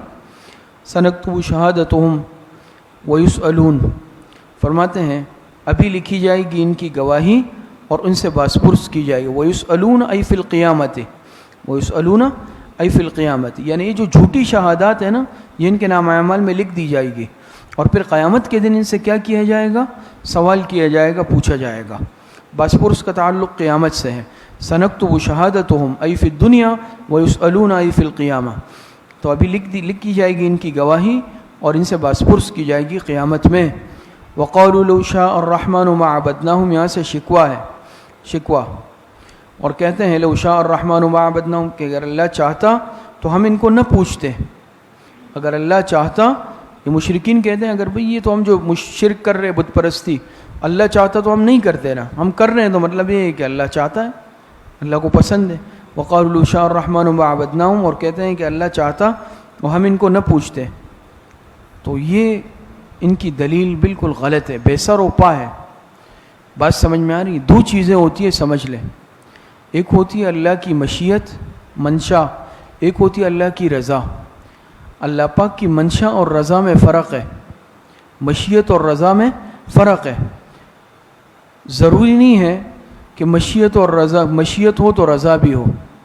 ضروری نہیں ہے کہ جو چیز اللہ کی مشیت ہو تو اس پر اللہ پاک راضی بھی ہو. نہیں سمجھ میں آ رہی ہے؟ اس میں التزام نہیں ہے، مشیت اور رضا میں التزام نہیں ہے. یہ دونوں الگ الگ بھی ہوتی ہے بعض مرتبہ، ورنہ تو سارا نظام باطل ہو جائے. ورنہ تو چور ڈاکو کہیں گے بھئی ہم چوری کر رہے ہیں اس لیے کہ اللہ پاک چاہتا ہے، اللہ نہیں چاہتے تو میں چوری نہیں کرتا. ڈاکو کہے گا اللہ نہیں چاہتے تو میں ڈاکہ نہیں ڈالتا. قاتل کہے گا اللہ نہیں چاہتے تو میں قتل نہیں کرتا. طالب علم کہے گا اللہ چاہتے تو میں چھٹی نہیں کرتا. بات سمجھ میں آ رہی ہے؟ تو بھائی چاہنا الگ چیز ہے، رضا الگ چیز ہے. بات سمجھ میں آ رہی ہے؟ ورنہ تو اس طرح تو یہ سب کے سب دنیا جو ہے چوری، ڈکیتی، زنا، بدکاری، فتنہ و فساد سے بھر جائے گی. بات سمجھ میں آ رہی ہے؟ تو مشیت، منشا الگ چیز ہے اور رضا الگ چیز ہے. ٹھیک ہے، یہ جو کافر کفر کر رہے ہیں، شرک کر رہے ہیں، برے اعمال ہو رہے ہیں، ہر چیز میں اللہ پاک کی مشیت ہوتی ہے، لیکن اس میں اللہ پاک کی رضا شامل نہیں ہے. اور جو لوگ نیک اعمال کر رہے ہیں، عبادت کر رہے ہیں، اللہ پاک کو راضی کر رہے ہیں، نیکی کے کام کر رہے ہیں، اس میں اللہ پاک کی مشیت بھی ہے، رضا بھی ہے. جو نافرمانی کر رہے ہیں اس میں مشیت ہے، رضا نہیں ہے. اور جب رضا نہیں ہے تو یہ سزا کے مستحق ہوں گے. عدم رضا کی وجہ سے سزا کے مستحق ہوں گے. اس لیے کوئی یہ دلیل تھوڑی دے سکتا ہے کہ بھئی میں یہ کام کر رہا ہوں، اللہ کو ناپسند ہوتا تو میں نہیں کرتا. یہ غلط ہے. سمجھ میں آ رہی ہے؟ تو یہ غلط بات کرتے ہیں کہ اگر اللہ چاہتا تو ہم ان کی عبادت بتوں کی نہ کرتے. آپ کر رہے ہیں ٹھیک ہے، اللہ پاک کی منشا ہے، لیکن اس پر اللہ پاک کی رضا تھوڑی ہے. اللہ پاک نے بت پرستی سے منع کیا، اس کو گندگی کہا. اور بتوں کا انجام اور ان کے معبودان کا انجام اللہ پاک نے کیا فرمایا کہ انتم وما تعبدون من دون اللہ حسب جہنم. اسی لیے تو فرمایا نا یہ سب جہنم کا ایندھن ہوں گے. تو یہ جواب غلط ہے کہ اس میں اللہ کی رضا بھی شامل ہے. رضا الگ چیز ہے, ضروری نہیں ہے کہ رضا شامل ہو. بات سمجھ میں آ رہی ہے؟ آگے فرماتے ہیں ما لہم بذالک من علم, ما لہم نہیں ہے اس کی, ان کو اس کی کچھ تحقیق. علم سے مراد دلیل عقلی, ان کے پاس اس کی کوئی دلیل عقلی ہے ہی نہیں, بس ایسی اوٹ پٹانگ باتیں کرتے ہیں, دلائل الٹے سیدھے دیتے ہیں. انہم الا یخرصون, اور نہیں مگر وہ اٹکلے دوڑاتے, محض بے تحقیق باتیں کرتے ہیں, اٹکل والی باتیں کرتے ہیں. کیونکہ کسی چیز پر قادر کر دینا یہ رضامندی کی دلیل تھوڑی ہوتی ہے. بات سمجھ میں آئے؟ رضامندی کی دلیل نہیں ہوتی ہے. آگے فرماتے ہیں ام آتیناہم کتابا من قبلہ فہم بہ مستمسکون. نفی دلیل نقلی, نفی دلیل نقلی. یہ اس سے پانی گر رہا ہے, ہاں پورا گیلا ہو گیا. یہ گلاس ٹوٹا ہوا ہے, یا بھرا ہوا ہے یا ٹوٹا ہوا ہے. مجھے پانی دے دیں اور اس کو ہٹا دیں, ٹپک رہا ہے, یہ ہٹا دیں. کہاں سے ہیں؟ اچھا, ام آتیناہم کتابا من قبلہ فہم بہ مستمسکون. نفی دلیل نقلی. فرماتے ہیں ہم نے ان کو دی ہے کوئی کتاب, کیا ہم نے دی ہے, کیا ہم نے دی ہے ان کو کوئی کتاب من قبل ہی, اس سے پہلے, ای من قبل القرآن, ضمیر لوٹ رہی ہے قرآن کی طرف. کیا ہم نے ان کو اس قرآن سے پہلے کوئی اور کتاب دی ہے؟ فہم بھی مستمسکون, کہ وہ اس سے استدلال کرتے ہیں. کس بنیاد پر یہ باتیں کرتے ہیں؟ ان کے پاس کوئی دلیل ہی نہیں ہے, نہ ان کو اس سے پہلے کوئی کتاب ملی ہے قرآن سے پہلے.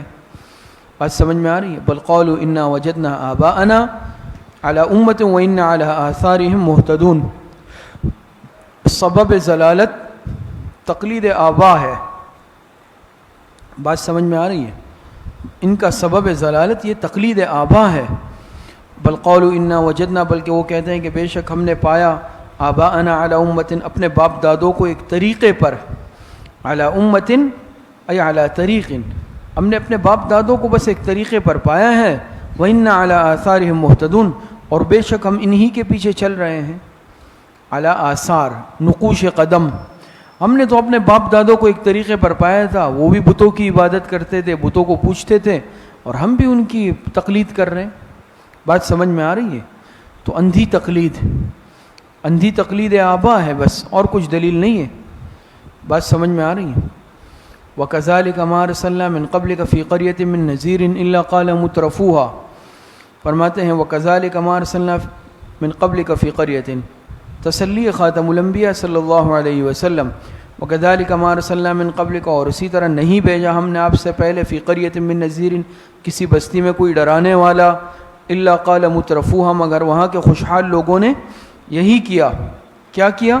کہ اِنَّا وَجَدْنَا آبَاءَنَا عَلَىٰ أُمَّةٍ, کہا کہ بے شک یہی کہا کہ ہم نے پایا ہے اپنے باپ دادوں کو علی امت, ایک طریقے پر.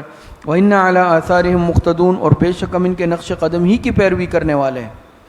حضور علیہ السلام کو تسلی دی گئی کہ آپ سے پہلے بھی ایسا ہوا ہے, آپ پریشان مت ہو, آپ سے پہلے بھی جو انبیاء بھیجے گئے, مگر وہاں کے جو خوشحال لوگ تھے, یہ ہر زمانے میں نظام ہے, جو اس طرح اپنے آپ کو کچھ سمجھتے ہیں, وہاں کے خوشحال ایسے بڑے جو علاقے کے جو رئیس وغیرہ ہوتے ہیں, سردار وغیرہ, یہ ان سب نے یہ جواب دیا تھا کہ بھئی ہم اپنے باپ دادوں کو اس طرح دیکھتے چلے آ رہے ہیں, ہم بھی یہی کریں گے.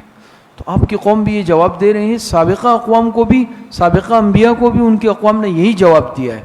آپ علیہ السلام کو تسلی دی گئی. تو مترفوہا سے مراد خوشحال لوگ, انہوں نے یہی جواب دیا. پہلے انہوں نے اولاً, اور پھر تابعین نے ثانیاً. انا وجدنا آباءنا علی امت, کہ بے شک پایا ہم نے اپنے باپ دادوں کو ایک طریقے پر. وانا علی آثارہم مقتدون, اور بے شک ہم ان کے نقش قدم پر پیروی کرنے والے ہیں, چلنے والے ہیں. قال اولو جئتکم بأہدی مما وجدتم علیہ آباءکم. جواب رسول, جواب رسول. قال اولو جئتکم بأہدی مما وجدتم علیہ آباءکم, پیغمبر نے کہا اگرچہ لے آیا ہوں میں تمہارے پاس ایسا دین, بأہدی مما وجدتم علیہ آباءکم, کہ جو زیادہ رہنما ہے, جو زیادہ رہنمائی کرنے والا ہے اس طریقے سے جس پر تم نے اپنے باپ دادوں کو پایا تھا. بات سمجھ میں آ رہی؟ پیغمبروں نے کیا جواب دیا کہ اگرچہ ہم لا چکے ہیں تمہارے پاس ایسا دین جو اس طریقے سے زیادہ بہتر ہے اور زیادہ اچھی رہنمائی کرنے والا ہے جس پر تم نے اپنے بڑوں کو پایا تھا، کیا تم بھی پھر بھی اتباع کرو گے بڑوں کی؟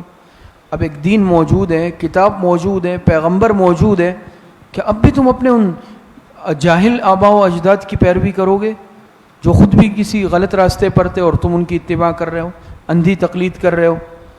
قالوا انا بما ارسلتم به کافرون، عناد قوم. اس کے باوجود کیا جواب دیا ان کی قوم نے؟ یہ عناد قوم ہے.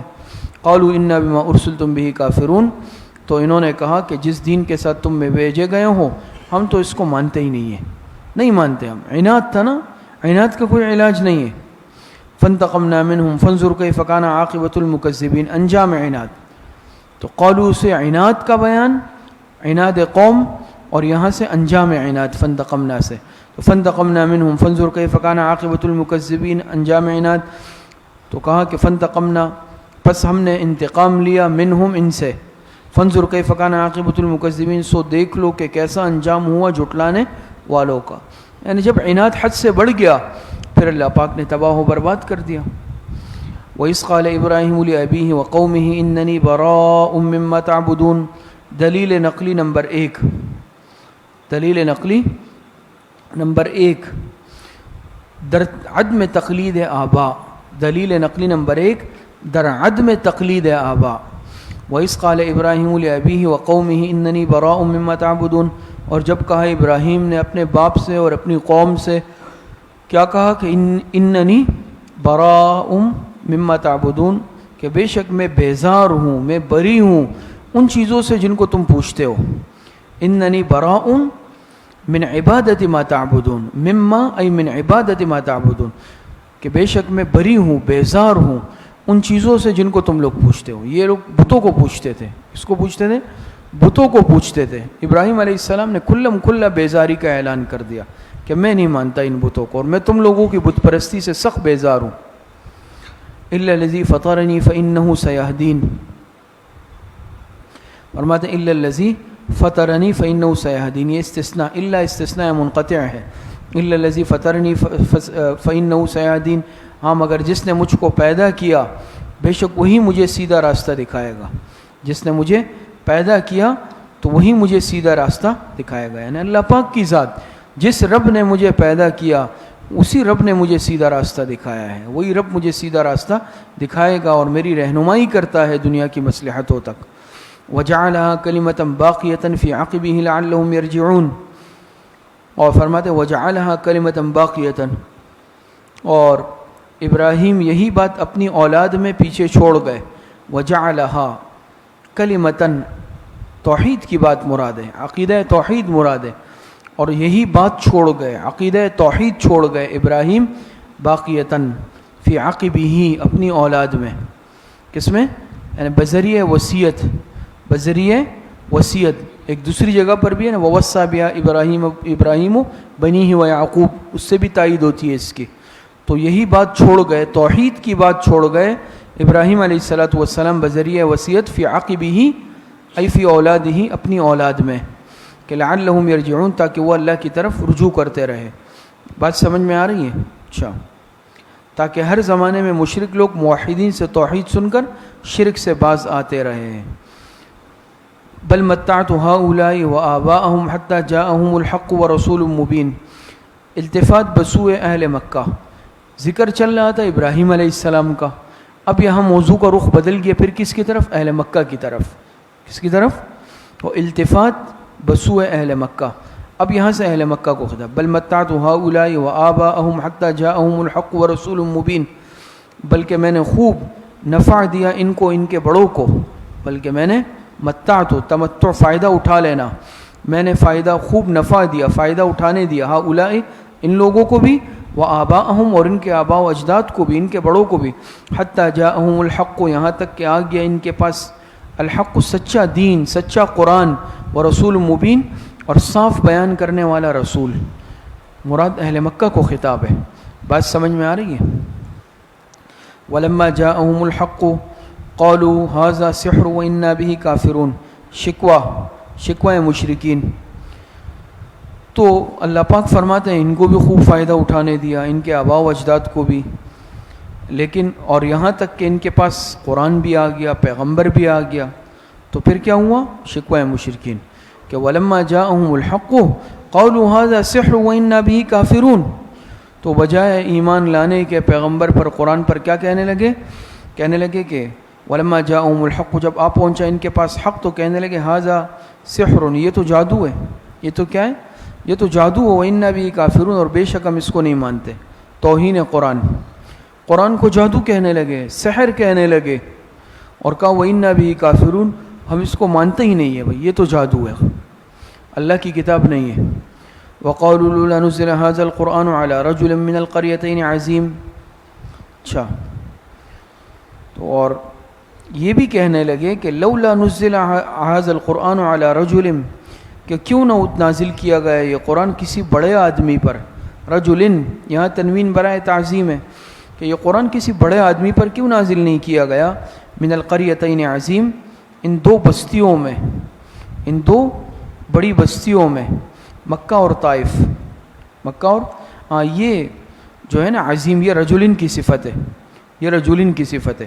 لولا نزل وقالوا لولا نزل هذا القرآن على رجل عظیم من القریتین، کسی بڑے شخص پر یہ قرآن کیوں نازل نہیں کیا گیا ان دو شہروں میں؟ دو شہروں سے مراد مکہ اور طائف۔ مدینہ منورہ تو حضور علیہ السلام بعد میں ہجرت کر کے گئے نا، یثرب، اس وقت جو مشہور تھے مکہ اور طائف، یہ بستیاں بہت مشہور تھی۔ تو ان کا یہ بھی کہنا تھا کہ بھئی بڑے بڑے مالدار لوگ موجود ہیں، معزز لوگ موجود ہیں، اور ایسے صاحب منصب لوگ موجود ہیں، ان پر قرآن کیوں نہیں آیا؟ یہ تو ہمارے درمیان ایک بچہ ہے، وہ بھی یتیم ہے، غریب ہے، مسکین ہے، اس پر قرآن آ گیا، یہ کیسے ہو سکتا ہے؟ ان کو اس پر ہو، یہی جیسے آج بھی بعض مادی ذہن والے لوگ اس طرح کی باتیں کرتے ہیں نا، جب دیکھتے ہیں کہ اللہ پاک نے کسی کو علم دے دیا، اللہ پاک نے کسی کو عزت دے دی، اور وہ جو ہے علم کی برکت سے ہے، محنت کی برکت سے ہے، تو پھر برداشت نہیں ہوتا کہ بھائی یہ تو ہمارے سامنے کا بچہ ہے، اور یہ تو ایسے تھا، اور یہ ایسے تھا، اور یہ ایسے تھا۔ بات سمجھ میں آ رہی؟ مجبوری کا نام شکریہ ہے۔ جب خود کسی کام کے نہیں ہوتے تو پھر بس صرف نفس یعنی اپنے مال و دولت پہ فخر ہوتا ہے، یا اپنے گزرے ہوئے آباء و اجداد کا نام لے کے فخر ہوتا ہے، اور جو حقیقت میں محنت کر کے تقوی، علم، پرہیزگاری سے آگے آتا ہے، اللہ پاک عزت اور علم سے نوازتا ہے، پھر حسد کی وجہ سے اس طرح کی باتیں اب بھی کی جاتی ہے۔ بات سمجھ میں آ رہی ہے؟ تو کہتے تھے کہ یہ ان دو شہروں میں کسی بڑے آدمی پر کیوں نہیں اترا یہ قرآن؟ اہم یقسمون رحمت ربک، کیا یہ لوگ بانٹتے ہیں آپ کے رب کی رحمت کو؟ اللہ پاک کی تقسیم ہے نا، اللہ پاک جس کو چاہے نواز دے، جس پر اللہ پاک چاہے قرآن اتار دے، جس کو چاہے اللہ پاک نبوت دے دے۔ یہ انتخاب، یہ تقسیم، یہ کس کے ہاتھ میں ہے؟ یہ اللہ کے ہاتھ میں۔ یہ کون ہے تقسیم کرنے والے؟ ان کے ہاتھ میں تھوڑی ہے کہ یہ اس طرح کی باتیں کر رہے ہیں۔ اہم یقسمون رحمت ربک، کیا یہ لوگ بانٹتے ہیں آپ کے رب کی رحمت کو؟ نحن قسمنا بینہم معیشتہم فی الحیات الدنیا، علت عدم تفویض، علت عدم تفویض، فرماتے نحن قسمنا بینہم معیشتہم، حالانکہ ہم نے ہی تقسیم کر دی ہیں ان میں ان کی روزیاں۔ اللہ پاک فرماتے ہیں ہم نے ہی ان کی روزیاں تقسیم کی ہے، فی الحیات الدنیا، دنیا کی زندگی میں۔ یہ تو کسی چیز کے مالک نہیں ہے، ان کی روزی دینے والے بھی ہم ہیں۔ تو جب روزی ہم دیتے ہیں، یہ اس میں کچھ اختیار نہیں رکھتے، تو نبوت کا دینا، کتاب کا نازل کرنا، یہ تو بہت بڑی چیز ہے، ان کو کیا اس میں دخل ہے؟ یہ تو اپنی روزی تک کے مالک نہیں ہے، کسی چیز کے مالک نہیں ہے۔ بات سمجھ میں آ رہی ہے؟ علت عدم تفویض، حالانکہ ہم نے ہی تقسیم کر دی ہیں ان میں ان کی روزی دنیا کی زندگی میں۔ ورفعنا بعضهم فوق بعض درجات، اور ہم نے بلند کیا ان میں اس تقسیم میں بعض کو بعض پر درجوں میں، اور بلند کیا اس تقسیم میں ہم نے بعض کو بعض پر درجات، درجوں میں، لیتخذ بعضهم بعضا سخریہ، تاکہ بنائیں ان میں سے بعض دوسرے کو خدمتگار، تاکہ بنائیں ان میں سے بعض دوسرے کو خدمتگار۔ یہ اس تقسیم کو بھی دیکھ لینا، ان میں سب تو مالدار نہیں ہے، کوئی مخدوم ہے تو کوئی خادم ہے، کوئی مالک ہے تو کوئی نوکر ہے، کوئی آقا ہے تو کوئی ملازم ہے، کوئی آزاد ہے تو کوئی غلام ہے۔ یہ تقسیم بھی دیکھ لینا، یہ تقسیم بھی کس نے کی؟ انہوں نے خود سے کی ہوئی ہے؟ نہیں، اللہ نے کی. جب یہ تقسیم اللہ نے کی ہے تو وہ دوسری تقسیم جو منصب نبوت ہے اور جو قرآن کریم اللہ پاک کی کتاب ہے وہ بھی اللہ پاک اپنی مرضی سے جس کو منتخب کرتے ہیں دیتے ہیں. بات سمجھ میں آ رہی ہے؟ وَرَحْمَةُ رَبِّكَ خَيْرٌ مِّمَّا يَجْمَعُونَ. اور فرماتے ہیں آپ کے رب کی رحمت بہتر ہے خیر مما یجمعون، اس سے جس کو یہ لوگ سمیٹتے پھرتے ہیں، جمع کرتے پھرتے ہیں. وہ آپ کی رب کی رحمت، یعنی جب اللہ نے ان کی روزی ان کی تجویز پر نہیں بانٹی تو نبوت ان کی تجویز پر کیسے تقسیم کر دیں؟ سمجھ میں آ رہی ہے؟ ان میں سے جو مالدار غریب ہے، نہ غریب کو اپنی غربت اختیار سے ملی ہے، نہ مالدار کو اس کی مالداری اختیار سے ملی ہے. بات سمجھ میں آ رہی ہے؟ وہ تقسیم اللہ پاک کی ہے دنیاوی اعتبار سے. تو جو چیز ایک روحانیت رکھتی ہے، نبوت، رسالت، قرآن، کتاب، وہ ان میں اللہ پاک ان کو کیسے دے دے تقسیم کرنے، وہ بھی اللہ کے اختیار میں ہے اور وہ تو زیادہ بہتر ہے. وَرَحْمَةُ رَبِّكَ، اس سے مراد کیا ہے؟ اور آپ کے رب کی رحمت، رحمت خاصہ مراد ہے نبوت. اس سے مراد رحمت سے مراد رحمت خاصہ یعنی نبوت. وَرَحْمَةُ رَبِّكَ خَيْرٌ مِّمَّا يَجْمَعُونَ.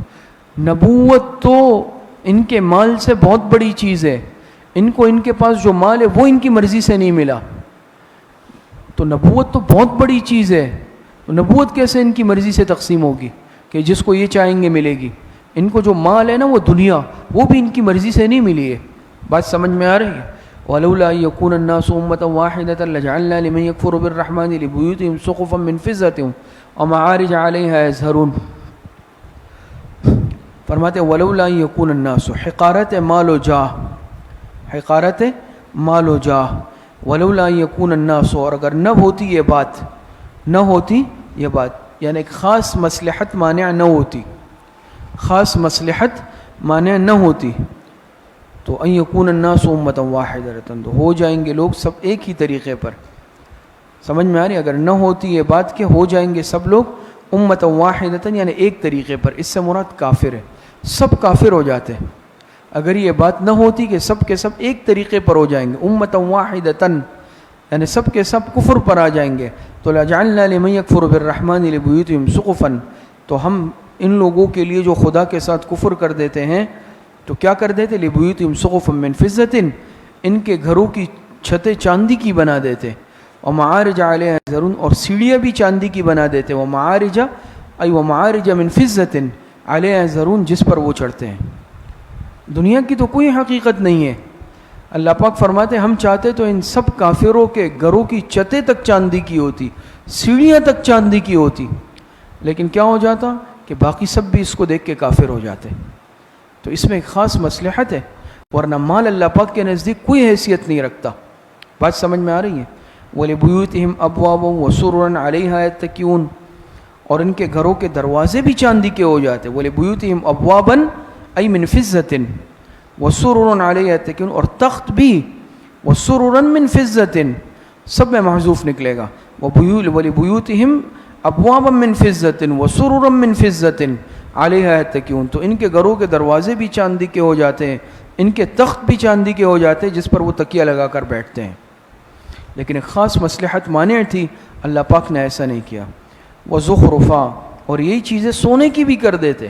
چاندی تو اپنی جگہ، یہ ساری چیزیں جس کا ذکر ہے، گھر کی چھتیں، گھروں کی سیڑھیاں، گھروں کے دروازے، مسہریاں، تخت، یہ سب کے سب سونے اور چاندی کے بنا دیتے. بات سمجھ میں آ رہی ہے؟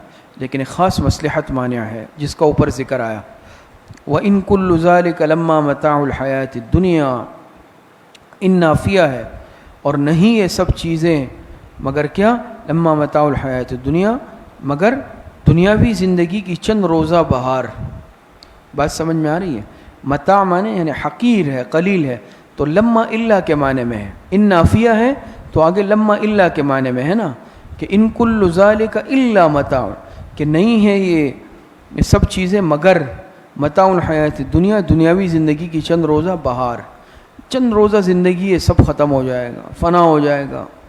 والآخرۃ عند ربک للمتقین، اور آخرت اب آپ کے رب کے ہاں پرہیزگاروں کے لیے، مستحقین آخرت کا بیان. دنیا میں تو کافروں کو یہ چیزیں زیادہ ملتی ہے، یہ کامیابی کی دلیل تھوڑی ہے. ہاں لیکن آخرت میں پھر ان کے لیے کوئی اس طرح کی چیزیں نعمتیں نہیں ہوں گی، وہ محروم ہوں گے اس سے، وہ صرف متقین کے لیے ہوں گی. ومن یعش عن ذکر الرحمن نقیض له شیطانا فهو له قرین. سبب ضلالت فرما دے ومن یعش عن ذکر الرحمن، اور جو کوئی آنکھیں بند کر لے اللہ پاک کی یاد سے.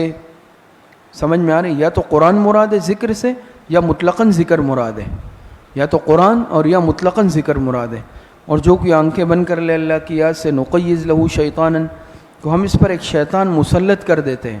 نقیض ای نسلط، ہم مسلط کر دیتے ہیں اس پر ایک شیطان خصوصی طور سے.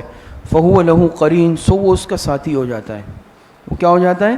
وہ اس کا ساتھی ہو جاتا ہے. بس وہ شیطان ہر وقت اس کے ساتھ رہتا ہے اور اس سے جدا نہیں ہوتا.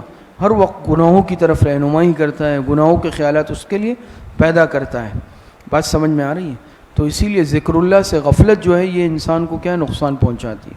قرآن کی تلاوت نہ کرنا، اللہ پاک کا ذکر نہ کرنا، ایسا انسان پھر گناہوں کی طرف چلے جاتا ہے. بات سمجھ میں آ رہی ہے؟ آگے فرماتے ہیں وَإِنَّهُمْ لَيَصُدُّونَهُمْ عَنِ السَّبِيلِ وَيَحْسَبُونَ أَنَّهُمْ مُهْتَدُونَ.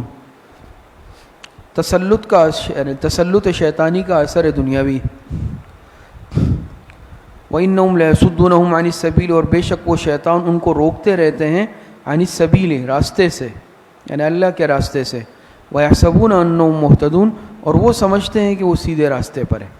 شیطان غلط راستے پہ ڈال دیتا ہے اور وہ سمجھتے ہیں کہ ہم تو بالکل ٹھیک جا رہے ہیں.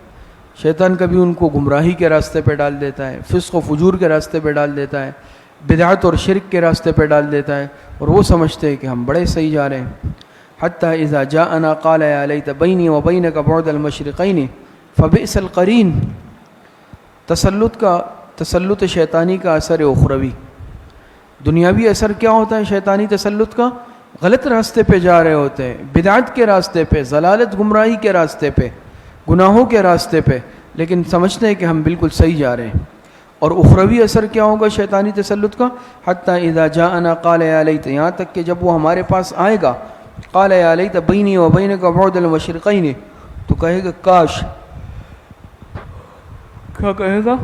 یا لیتا، یا برائے تنبیہ ہے، یا حرف ندا کے طور پر ہے کہ یا لیت بینی و بینک بعد المشرقین، کاش مجھ میں اور تجھ میں، مجھ میں اور تجھ میں کیا ہوتا؟ بعد المشرقین، مشرق اور مغرب کا فاصلہ ہوتا.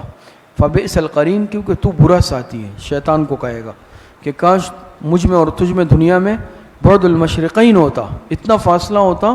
یہ کنایہ ہے طوالت سے، جتنا کہ بعد ہے کس میں؟ مشرق اور مغرب کی سمت میں. کاش تو مجھ سے اتنا دور ہوتا، اور تو بہت برا ساتھی ہے. اس وقت پھر یہ کہے گا وَلَن يَنفَعُكُمُ الْيَوْمَ إِذْ ظَلَمْتُمْ أَنَّكُمْ فِي الْعَذَابِ مُشْتَرِكُونَ أَن يُقَالُ لَهُمْ تَوْبِيخًا لَن يَنفَعُكُمُ الْيَوْمَ. لیکن اس وقت ایسے کہنے سے کیا فائدہ ہوگا؟ تو کہا جائے گا ان کو بطور توبیخ کے، کیا کہا جائے گا کہ وَلَن يَنفَعُكُمُ الْيَوْمَ إِذْ ظَلَمْتُمْ، اور ہرگز نفع نہیں دے گی تمہیں آج یہ بات. إِذْ ظَلَمْتُمْ أَنَّكُمْ فِي الْعَذَابِ مُشْتَرِكُونَ، بے شک تم دنیا میں، کہ جب ظلم کرتے رہے تم دنیا میں، اس لیے کہ تم سب عذاب میں شریک ہو. اب کوئی فائدہ تھوڑی ہے اس طرح کی باتیں کرنے کا کہ دنیا میں تو کیا ہے، آج یہ بات تم کر رہے ہو، تمہیں یہ بات فائدہ نہیں دے گی آج، کیونکہ سب جب تم ظلم کرتے رہے تم دنیا میں. بات سمجھ میں آ رہی؟ اور آج تم سب عذاب میں کیا ہو؟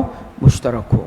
تم بھی اور جس شیطان نے تمہاری رہنمائی کی وہ بھی، سب کے سب اس عذاب میں شریک ہو. کوئی بری ذمہ نہیں ہے. افانت تسمع الصم وتهدي العمي ومن كان في ضلال مبين. تقطيع الطمع عن ایمان المعاندین.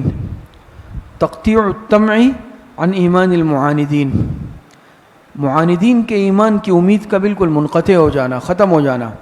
افانت تسمع الصم، کیا آپ بہروں کو سنا سکتے ہیں؟ او تهدي العمي، کیا آپ اندھوں کو راستہ دکھا سکتے ہیں؟ ومن كان في ضلال مبين، ان لوگوں کو جو صریح گمراہی میں ہیں. تو یہاں پر سم سے مراد کیا ہے؟ افانت تسمع الصم، کیا آپ اندھوں، کیا آپ بہروں کو سنا سکتے ہیں؟ تو یہاں پر بہرے سے مراد کیا ہے؟ حق کی بات سے بہرا ہونا. حق کی بات سے، حقیقت میں بہرے نہیں ہیں، سنتے ہیں لیکن حق کی بات سے بہرے ہیں. کیا آپ اندھوں کو دکھا سکتے ہیں؟ یہاں پر حقیقی نابینا نہیں، صحیح راستے سے نابینا ہے. بات سمجھ میں آ رہی ہے؟ اور جو صریح گمراہی میں ہے. فَإِمَّا نَذْهَبَنَّ بِكَ فَإِنَّا مِنْهُمْ مُنْتَقِمُونَ. تسلی ہے رسول صلی اللہ علیہ وسلم. فرما دے فَإِمَّا نَذْهَبَنَّ بِكَ، اور پھر اگر ہم آپ کو اٹھا لے فَإِنَّا مِنْهُمْ مُنْتَقِمُونَ، تو تبھی ہم ان سے بدلہ لینے والے ہیں، تو بھی ہم ان سے بدلہ لینے۔ حضور علیہ الصلوۃ والسلام کو تسلی ہے یہاں سے کہ اگر ہم آپ کو اٹھا لیں، لے جائیں ہم آپ کو، تو تب بھی یہ لوگ بچ تو نہیں سکتے، ہم ان سے بدلہ لینے والے ہیں۔ او نُرِيَنَّكَ الَّذِي وَعَدْنَاهُمْ، یا ہم آپ کو دکھا دے وہ عذاب الَّذِي وَعَدْنَاهُمْ جس کا ہم ان سے وعدہ کرتے ہیں، فَإِنَّا عَلَيْهِمْ مُقْتَدِرُونَ، تو تب بھی ہم ان کو ہم کو ان پر ہر طرح کی کیا ہے؟ قدرت ہے۔ آپ کی زندگی میں چاہے عذاب آئے، آپ کے بعد عذاب آئے، لیکن یہ لوگ پکڑ میں آئیں گے۔ فَاسْتَمْسِكْ بِالَّذِي أُوحِيَ إِلَيْكَ، تسلی اور دلیل وحی، تسلی بھی ہے اور دلیل وحی بھی ہے۔ فرماتے فَاسْتَمْسِكْ بِالَّذِي أُوحِيَ إِلَيْكَ، پس مضبوط پکڑے رہو اس کو جو آپ کی طرف وحی کی گئی ہے۔ سمجھ میں آ رہی ہے نا قرآن کریم؟ اِنَّكَ عَلَىٰ صِرَاطٍ مُسْتَقِيم، بے شک آپ سیدھے راستے پر ہیں۔ وَإِنَّهُ لَذِكْرٌ لَكَ وَلِقَوْمِكَ، فرماتے ہیں اور بے شک یہ قرآن، وَإِنَّهُ بے شک یہ قرآن، لَذِكْرٌ لَكَ البتہ نصیحت ہے آپ کے لیے، نصیحت ہے آپ کے لیے، وَلِقَوْمِكَ اور آپ کی قوم کے لیے بھی۔ قرآن کی فضیلت کا بیان ہے کہ بے شک یہ قرآن البتہ نصیحت ہے آپ کے لیے اور آپ کی قوم کے لیے۔ وَسَوْفَ تُسْأَلُونَ، اور عن قریب تم سب پوچھے جاؤ گے۔ وَسَوْفَ تُسْأَلُونَ ای یوم القیامت عن القرآن، سمجھ میں آ رہی ہے؟ اور عن قریب تم سب پوچھے جاؤ گے، یعنی قرآن کریم کے متعلق تم سے پوچھا جائے گا۔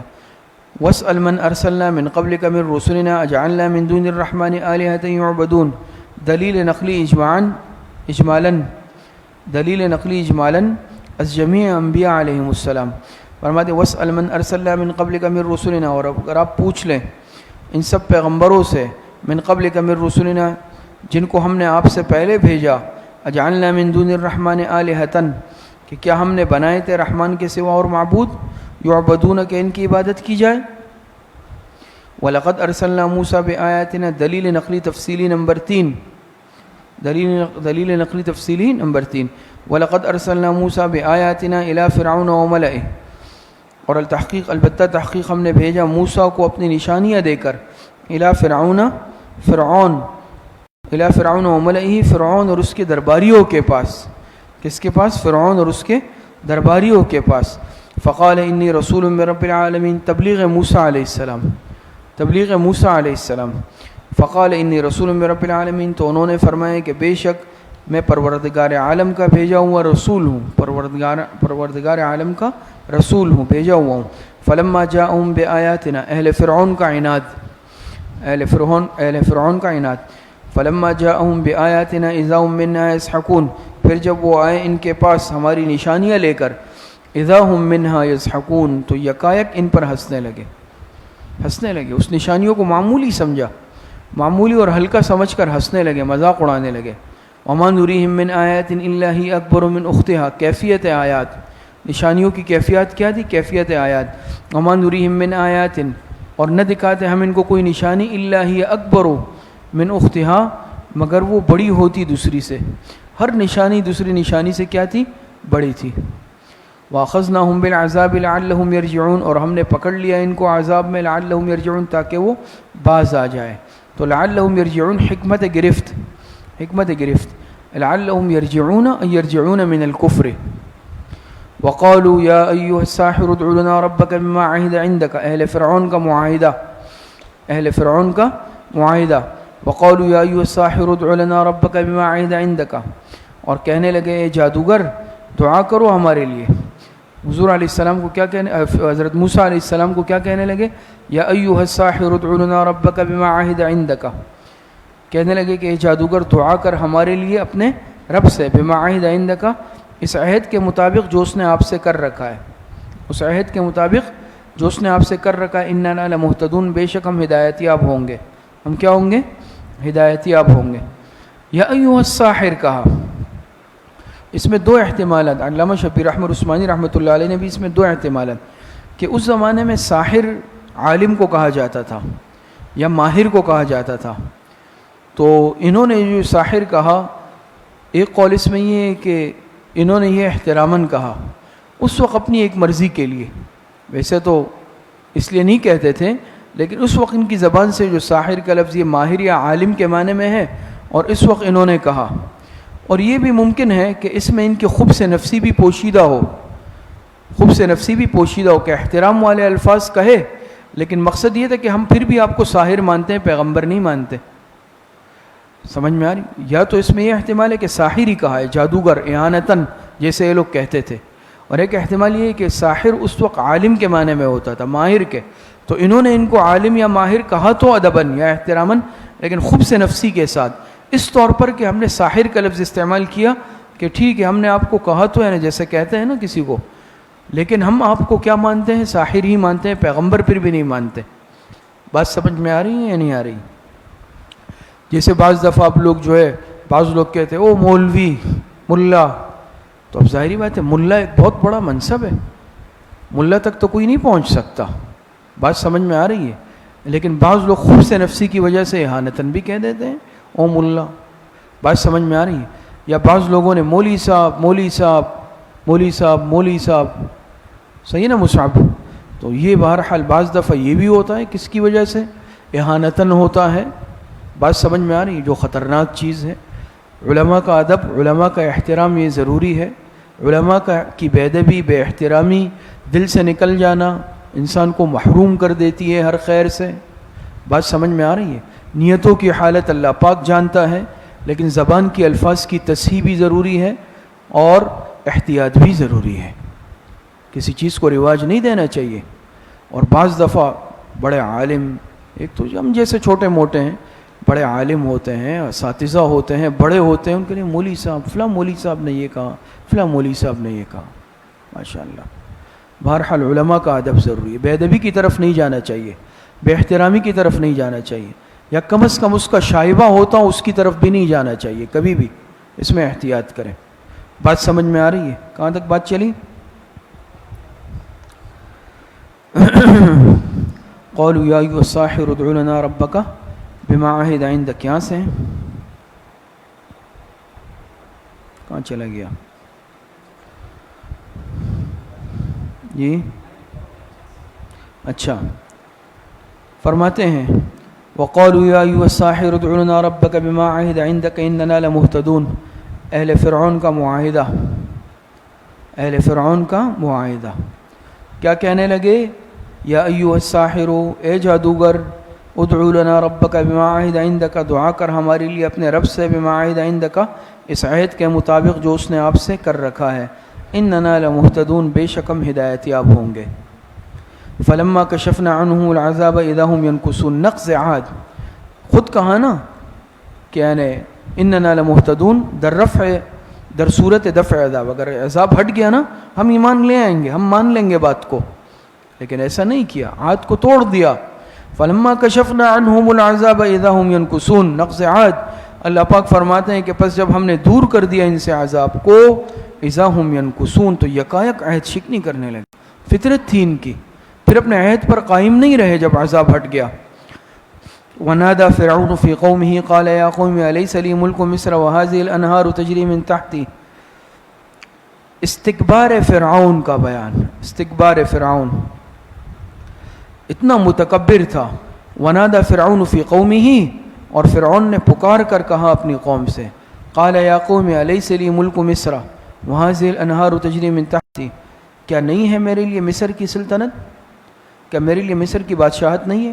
وَهَذِهِ الْأَنْهَارُ تَجْرِي مِن تَحْتِي، اور یہ نہریں جو میرے سامنے بہہ رہی ہیں، سمجھ میں آ رہی ہے؟ من تحتی ای من امامی، یا من تحتی ای من تحت قصری، دونوں احتمال ہو سکتے ہیں، یا من تحت امری، تینوں احتمالات ہو سکتے ہیں۔ یا جو نہریں بہہ رہی ہیں من تحتی ای من امامی، میرے سامنے، یا تحتی میرے محل کے نیچے، یا میرے حکم کے نیچے، کہ نہریں میں نے نکلوائی ہے۔ سمجھ میں آ رہی؟ دیکھ نہیں رہے ہو میں کتنا مالدار اور بڑا آدمی ہوں، بادشاہ ہوں؟ افلا تبصرون، کیا تم دیکھتے نہیں ہو؟ مادی چیزوں سے متاثر کرنے کی کوشش کی، اپنی قوم کو مادیات سے متاثر کرنے کی کوشش کی۔ ام انا خیر من ھذا الذی ھو مہین، ام بل کے معنی میں بل انا خیر من ھذا الذی ھو مہین، بلکہ میں تو بہتر ہوں اس شخص سے کہ ہوا مہین، جس کی کوئی عزت ہی نہیں ہے، العیاذ باللہ۔ کس کے متعلق کہہ رہا ہے؟ حضرت موسیٰ علیہ السلام کے متعلق کہہ رہا ہے، پیغمبر وقت کے متعلق کہہ رہا ہے کہ بلکہ ام انا خیر من ھذا الذی هو مہین. تنقیص شخصی شخصیت پر اتر آیا، ذاتیات پر اتر آیا. کہا دیکھو میرے بادشاہت ہے، سلطنت ہے، مال ہے، نہریں بہہ رہی ہے، کیا میں بہتر ہوں یا یہ شخص جس کی کوئی عزت ہی نہیں ہے، مال ہی نہیں ہے، پیسہ ہی نہیں ہے. ولا یکاد یبین، تنقیص قولی، اور وہ تو صاف گفتگو بھی نہیں کر سکتا.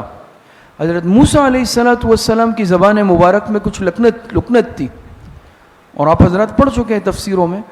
ایک واقعہ منسوب بھی کیا جاتا ہے، ایک واقعہ ذکر کیا جاتا ہے کہ بچپن میں کیا کر لیے تھے انہوں نے، وہ جلتا وہ کوئلہ اٹھا کر زبان پہ لگا لیا تھا.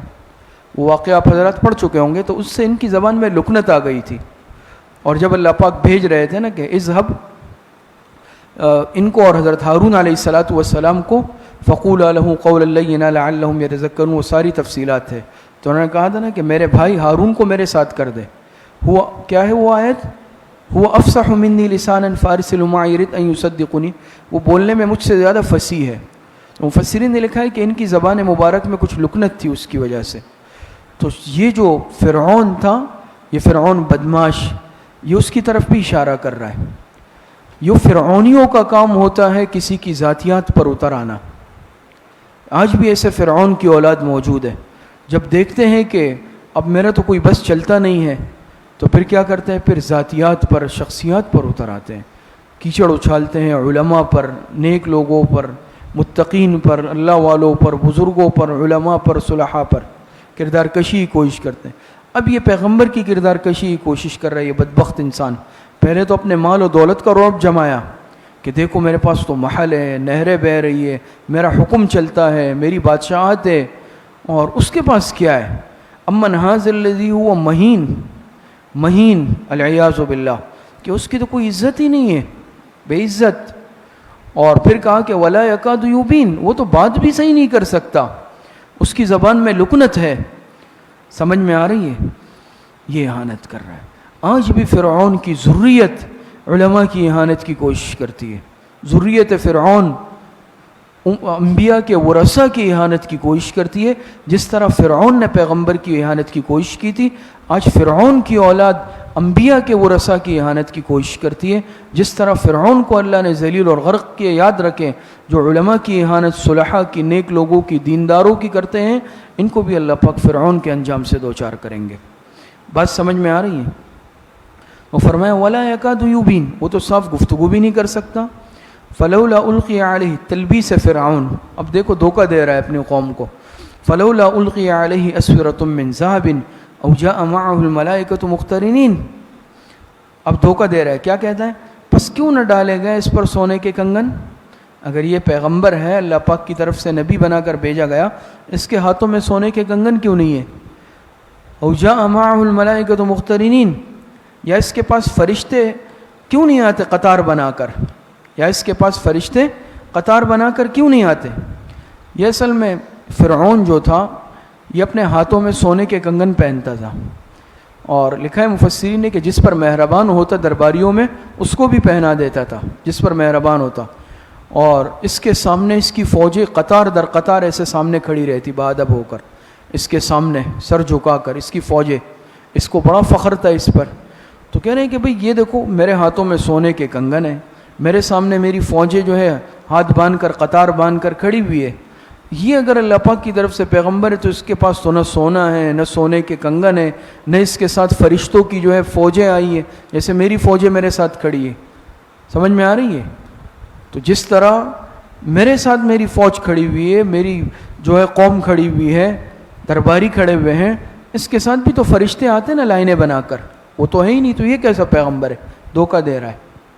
پیغمبری کے لیے یہ چیزیں تھوڑی ہوتی ہے، پیغمبر کے لیے یہ چیزیں تھوڑی اہمیت رکھتی ہے، نبوت کے لیے یہ چیزیں تھوڑی شرط ہے.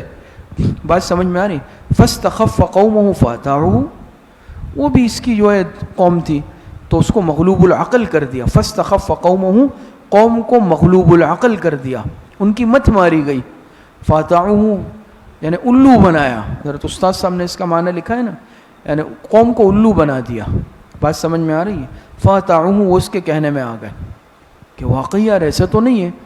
میں فرعون کو، ہمارے بادشاہ کو دیکھو، سونے کے کنگن ہیں، فوجیں دونوں طرف کھڑی ہوئی ہیں، سپاہی کھڑے ہوئے ہیں، اور موسیٰ تو یہ اکیلا ایک آدمی ہے، مال بھی نہیں ہے، فرشتے ہیں، آدمی بھی ساتھ نہیں ہے، زبان میں بھی لکنت ہے، تو یہ پیغمبر نہیں ہو سکتا. وہ واقعی اس کی باتوں میں آ گئے. بات سمجھ میں آ رہی ہے؟ انہم کانوا قوما فاسقین، بے شک وہ نافرمان لوگ تھے. بے شک وہ، جیسے آج بعض لوگ علم سے، دین سے، دینداری سے لوگوں کو بدظن کریں، یہ چھوڑ دو، ملا بنو گے کیا کرو گے؟ ملا بنو گے کہاں سے کھاؤ گے؟ مولوی بن کر چندے مانگو گے، لوگوں سے کھاؤ گے، کہاں سے کھاؤ گے؟ تو اس کی الزامی جواب تو آپ کے سامنے ہے کہ الحمدللہ آج تک یہ کیس سامنے نہیں آیا کہ مولوی بھوک سے مرا ہو یا خودکشی کر کے مرا ہو، زیادہ کھا کے مرے، کھا کے اور زیادہ کھانے سے بیمار ہو جاتے ہیں، شوگر لگ جاتی ہے، بیماریاں لگ جاتی ہے، تو وہ الحمدللہ زیادہ کھانے سے لگتی ہے. جائیں گے مولوی جاتا ہے ڈاکٹر کے پاس، ڈاکٹر بھائی کم کھائیں، آپ کم کھائیں. عام آدمی کو کہتے ہیں یار تم کھاتے کیوں نہیں ہو؟ مولوی کو کہتے ہیں زیادہ کھاتے ہو آپ. تو مولوی بھوک سے مر رہا ہے، کہتے ہیں کہاں سے کھاؤ گے؟ کہاں سے کھاؤ گے؟ وہ تو آپ جاؤ، جس میں کہہ رہا ہوں آپ کو انشاءاللہ، جاؤ جس امام کے حجرے میں، جس مولوی کے دفتر میں، کمرے میں، ہر وقت سامنے دسترخوان ہوگا انشاءاللہ، ہر وقت سامنے دسترخوان ہوگا. بات سمجھ میں آ رہی ہے یا نہیں آ رہی ہے؟ اور میں وہ مولانا رفیق جامی صاحب ایک جگہ بیان کر رہے تھے کہ مہنگائی کا اثر وہ دوسروں پہ ہوتا ہوگا. کہا تم چینی 10,000 روپے کلو کر دو، تم مولوی کا حلوہ بند نہیں کر سکتے ہو. مولوی کا حلوہ کوئی نہیں بند کر سکتا. بات سمجھ میں آ رہی ہے؟ ہمارے استاد محترم حضرت مولانا طاؤ الرحمن صاحب شہید رحمۃ اللہ علیہ فرماتے تھے نا کہ کلما دخل علیہا زکریا المحراب وجد عندها رزقا. یہ اللہ پاک کا وعدہ ہے، جب بھی زکریا علیہ السلام محراب میں داخل ہوتے وجد عندها رزقا. رزق کا وعدہ اللہ پاک کی طرف سے ہے. تو کبھی اس میں نہ آئے، اس باتوں میں لوگ اس طرح کی 8 آنے 4 آنے پہ ہم نے بسوں میں لڑتے ہوئے دیکھا ہے لوگوں کو. بات سمجھ میں آ رہی ہے؟ خیر بہرحال تو بات کہاں تک چلی؟ فاستخف قومه فاطاعوه. کہتے ہیں کہ پس کیا کر دیا؟ مغلوب العقل کر دیا، الو بنایا اپنی قوم کو، اور وہ اس کی باتوں میں آ گئی. انہم کانوا قوما فاسقین، علت اطاعت انہم کانوا، کیونکہ بے شک وہ نافرمان لوگ تھے نا. اب ظاہری بات ہے کہ یہ اگر صحیح ہوتے تو یہ اس کی باتوں میں تھوڑی آتے. یاد رکھیں جب انسان اس طرح ہوتا ہے نا، یہ اتنا معصوم نہیں ہوتا، اس میں بھی کچھ نہ کچھ ہوتا ہے. بات سمجھ میں آ رہی ہے؟ اس میں بھی کچھ نہ کچھ خوب ہوتی ہے، تبھی تو یہ دوسرے کے پیچھے چلتا ہے یا باتوں میں آتا ہے. یہ اتنا صحیح نہیں ہوتا. آج ہم کہتے ہیں نا بعد میں معصوم بن جاتے ہیں، بھائی کیا اس نے بولا تھا میں اس کی باتوں میں آ گیا، فلاں نے بولا تھا فلاں کی باتوں میں آ گیا. آپ اتنے معصوم تو نہیں ہے کہ آپ فلاں کی باتوں میں آ گئے. مطلب یہ کہ کچھ تو ہے نا، کچھ تو دال میں کالا ہے. بعض دفعہ طلبہ دوسروں کی باتوں میں آتے ہیں، دوسروں کے پیچھے چل پڑتے ہیں. بھائی کیا ہوا بھائی، استاد سے کیوں کٹ گئے، کیوں منقطع ہو گئے؟ بس جی وہ فلاں نے مجھے ورغلا دیا تھا. جب پھنس جاتے ہیں تو پھر آتے ہیں کہ بھائی فلاں نے مجھے ایسا کر دیا تھا. ایسا کچھ بھی نہیں کر دیا تھا، آپ خود بھی ماشاءاللہ ایسے تھے تبھی ہوا. اگر انسان کے اندر خود وفاداری اور غیرت موجود ہو، یہ کبھی نہیں جاتا دوسری کی گود میں. بات سمجھ میں آ رہی ہے؟ اغیار کے گود میں وہی جاتا ہے جس میں خود غیرت یا خود وفاداری نہیں ہوتی ہے. یہ بات یاد رکھیں. تو فرمایا نا کہ فاستخف قومه فاطاعوه، اس کا سبب علت کیا ہے؟ علت اطاعت ہے انہم کانوا قوما فاسقین. انہم کانوا قوما فاسقین، یہ خود بے غیرت تھے، ان میں غیرت نہیں تھی، یہ اس لیے فرعون کے پیچھے چلے. آج خود جس میں وفا نہ ہو تو وہی جائے گا. آج پھر ہم کہتے ہیں کہ میرا کوئی قصور نہیں ہے. آگے فرماتے فلما صفونا انتقمنا منہم فاغرقناہم اجمعین. انجام مجرمین، پھر انجام کیا ہوتا ہے کہ فلما صفونا انتقمنا، پھر جب انہوں نے ہمیں غصہ دلایا، انتقمنا منہم، اللہ پاک فرماتے ہیں کہ پھر ہم نے ان سے بدلہ لیا. تو تفصیل انتقام فاغرقناہم، تفصیل انتقام فاغرقناہم اجمعین، پس سب کو ڈبو دیا. سب کو کیا کر دیا؟ سب کو ڈبو دیا. فجعلناہم سلفا ومثلا للآخرین، اور ہم نے کر دیا ان کو گئے گزرے. ہم نے کر دیا ان کو کیا؟ جیسے کہ گئے گزرے. کتنا دورانیہ ہوا اس وقت کا. فجعلناہم سلفا ومثلا للآخرین، اور ہم نے کر دیا ان کو کیا؟ گئے گزرے، یعنی عبرتناک مثال بنا دیا. ایک رکوع تھوڑا سا پڑھ لیتے ہیں. وَلَمَّا ضُرِبَ ابْنُ مَرْيَمَ مَثَلًا إِذَا قَوْمُكَ مِنْهُ يَصِدُّونَ. کفار کا معاندانہ اعتراض، کفار کا معاندانہ اعتراض. وَلَمَّا ضُرِبَ ابْنُ مَرْيَمَ مَثَلًا إِذَا قَوْمُكَ مِنْهُ يَصِدُّونَ. تو دیکھیں فرماتے جب ابن مریم، عیسیٰ ابن مریم علیہ السلام کے متعلق معترض کی طرف سے ایک عجیب مضمون بیان کیا گیا تو یکایک آپ کی قوم کے لوگ اس سے مارے خوشی کے چلانے لگے. اور علامہ شبیر احمد عثمانی رحمۃ اللہ علیہ نے تفسیر عثمانی میں اس کا شان نزول لکھا. اسی طرح روح المعانی میں علامہ علوسی رحمۃ اللہ علیہ نے بھی تفصیل لکھی ہے. وَلَمَّا ضُرِبَ ابْنُ مَرْيَمَ مَثَلًا إِذَا قَوْمُكَ مِنْهُ يَصِدُّونَ. اور فرماتے ہیں اور جب ابن مریم کا حال بیان کیا گیا تو یکایک اذا قومک منہ یصدون، آپ کی قوم کے لوگ خوشی سے چلانے لگے. یصدون تالیاں بجانے لگے، تالیاں پیٹنے لگے، چلانے لگے. اور کیا کہنے لگے ابھی بات سمجھ جائیں گے آپ. وقالوا آلہتنا خیر ام ہوا، کہنے لگے بھلا ہمارے معبود اچھے ہیں، ام ہوا یا وہ یعنی عیسیٰ علیہ السلام. ما ضربوہ لک الا جدلا، بیان کی انہوں نے عیسیٰ کی مثال آپ سے مگر جھگڑنے کے لیے، اچھی نیت سے نہیں بیان کی، بدنیتی سے بیان کی، جھگڑنے کے لیے بیان کی. بل ہم قوم خصمون، بلکہ یہ لوگ ہے ہی جھگڑالو قوم، ہے ہی جھگڑالو قوم. حضور علیہ الصلوۃ والسلام نے منع کیا. اور جو علامہ عثمانی رحمۃ اللہ علیہ نے اس کی تفصیل لکھی ہے، جیسے ایک جگہ پر آتا ہے نا کہ انکم وما تعبدون من دون اللہ حسب جہنم، اس طرح کی آیتیں ہیں. یا اسی طریقے سے ایک اور جگہ پر بھی آیت ہے کہ جن کی تم عبادت کرتے ہو، تم اور جن کی تم عبادت کرتے ہو ان میں کوئی خیر نہیں ہے، ان میں کوئی خیر نہیں ہے، اس طرح کی آیت ہے. تو انہوں نے کہا بھائی عیسائی تو عیسیٰ علیہ السلام کو پوچھتے ہیں نا وہ معبود ہے، تو کیا وہ بھی اس کا مصداق ہے؟ وہ بھی اس کا مصداق ہے. گستاخی کرنے لگے، خوش ہونے لگے کہ بھئی اگر معبود بھی جہنم میں جائیں گے تو عیسائی بھی تو عیسیٰ علیہ السلام کو معبود مانتے، پوچھتے تو کیا وہ بھی اس کا العیاذ باللہ مصداق ہوں گے؟ اتنی اہانت کی، خوش ہونے لگے. اوہ دیکھو بھئی چلو صحیح ہے. یا اگر آپ فرماتے ہیں جیسے قرآن کی آیت میں ایک جگہ ہے کہ جن کی تم عبادت کرتے ہیں ان میں کوئی خیر نہیں ہے، تو وہ لوگ بھی تو عیسیٰ کو معبود مانتے، کیا ان میں بھی خیر نہیں ہے؟ اور آپ یہ بتائیں کہ عیسیٰ علیہ السلام بہتر ہے یا ہمارے یہ پتھر کے بت بہتر ہے؟ یقیناً آپ لوگ کہیں گے کہ عیسیٰ بہتر ہے. تو پھر اس طرح تو خوش ہونے سے یہ مراد ہے. غلط باطل استدلال، بیکار استدلال. عیسیٰ علیہ السلام نے تھوڑی اپنی عبادت کا حکم دیا. عیسیٰ علیہ السلام نے تو توحید کی دعوت دی، اللہ پاک کی عبادت. انہوں نے خود سے، یہود نے عزیر علیہ السلام کو، عیسائیوں نے عیسیٰ علیہ السلام کو. تو یاد رکھیں اس میں عیسیٰ علیہ السلام، یہود علیہ السلام، حضرت عزیر علیہ السلام، اسی طرح جنہوں نے اگر دوسروں کو معبود بنایا، کسی فرشتے کو یا پیغمبر کو، ان کی تعلیمات نہیں تھی اور نہ ان کو کوئی مورد الزام قیامت میں. ان کو ٹھہرایا جائے گا، سزا ان کو ملے گی جنہوں نے یہ حرکت کی. بات سمجھ میں آ رہی ہے؟ تو یہ غلط استدلال کی کوشش کرتے ہیں، غلط طور پہ خوشیاں مناتے ہیں. یہ بات سمجھ میں آئی؟ تو ما ضربوہ لک الا جدلا، انہوں نے جو مثال بیان کی نا عیسیٰ علیہ السلام کی، جواب اجمالی ہے. الا جدلا، فساد کی نیت سے، جھگڑنے کے لیے. بل ہم قوم خصمون، بلکہ یہ لوگ تو عادی جھگڑالو ہیں. ان هو الا عبد انعمنا علیہ، تفصیلی جواب. ما ضربوہ سے اجمالی جواب تھا، اب تفصیلی جواب. ان هو الا عبد انعمنا علیہ، نہیں مگر وہ ہمارے بندے. یہ رد نصارہ. ان هو الا عبد، رد نصارہ. انعمنا علیہ رد یہود، رد یہود. ان هو الا عبد انعمنا علیہ، نہیں مگر وہ ہمارے بندے. عیسیٰ علیہ السلام تو ہمارے بندے ہیں. انعمنا علیہ، جن پر ہم نے احسان کیا تھا. کیا کیا تھا؟ احسان کیا تھا. وجعلناہ مثلا لبنی اسرائیل، اور بنایا تھا ہم نے ان کو بنی اسرائیل کے لیے اپنی قدرت کا نمونہ. مثلا نمونہ قدرت، اور ہم نے ان کو بنایا تھا بنی اسرائیل کے لیے نمونہ قدرت. بات سمجھ میں آ رہی ہے؟ یعنی اولاً ان کے لیے اور پھر ثانیاً دوسروں کے لیے. بات سمجھ میں آ رہی ہے؟ تو عیسیٰ علیہ السلام کو اللہ پاک نے بغیر باپ کے پیدا کیا. یہ اللہ پاک کی قدرت تھی، اللہ پاک کی قدرت کی نشانی اور علامت تھی.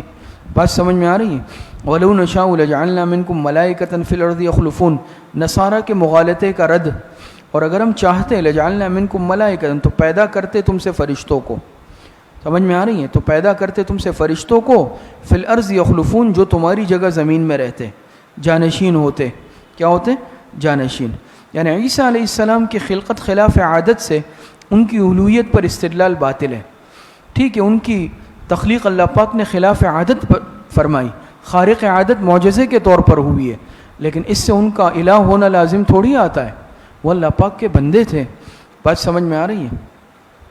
بلکہ اللہ پاک تو اس سے بھی زیادہ عجائب قدرت پر قادر ہے. بات سمجھ میں آ رہی ہے؟ اچھا. وَإِنَّهُ لَعِلْمٌ لِلسَّاعَةِ فَلَا تَمْتَرُنَّ بِهَا وَاتَّبِعُونِ حکمت دوم. اور فرماتے ہیں وَإِنَّهُ لَعِلْمٌ لِلسَّاعَةِ فَلَا تَمْتَرُنَّ بِهَا وَاتَّبِعُونِ، اور بے شک وہ البتہ ایک نشانی ہے قیامت کی. وہ کیا ہے؟ ایک نشانی ہے. کس کی؟ قیامت کی.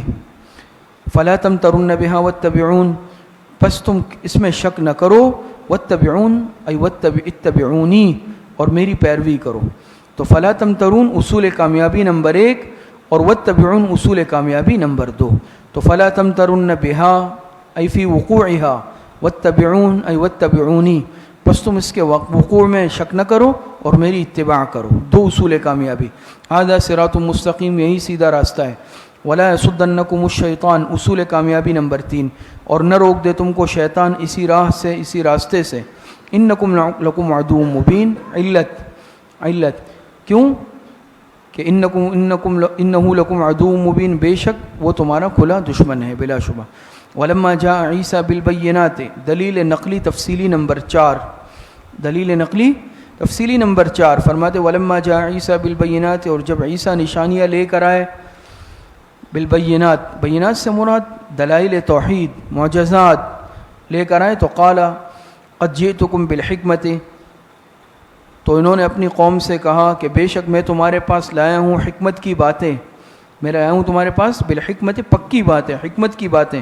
وَلِأُبَيِّنَ لَكُمْ بَعْضَ الَّذِي تَخْتَلِفُونَ فِيهِ، تاکہ واضح کر دوں میں تمہارے لیے وہ بعض باتیں جس میں تم اختلاف کرتے ہو. سمجھ میں آ رہی ہے؟ بعض باتیں چاہے اس کا تعلق حرام و حلال سے ہو، بات سمجھ میں آ رہی، یا امور دینیہ سے ہو، مختلف. اچھا.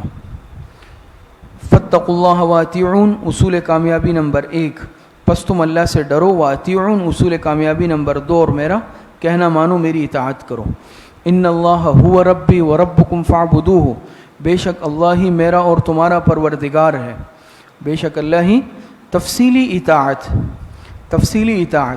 ان اللہ هو ربی وربکم فاعبدوہ، بے شک اللہ ہی میرا اور تمہارا پروردگار ہے.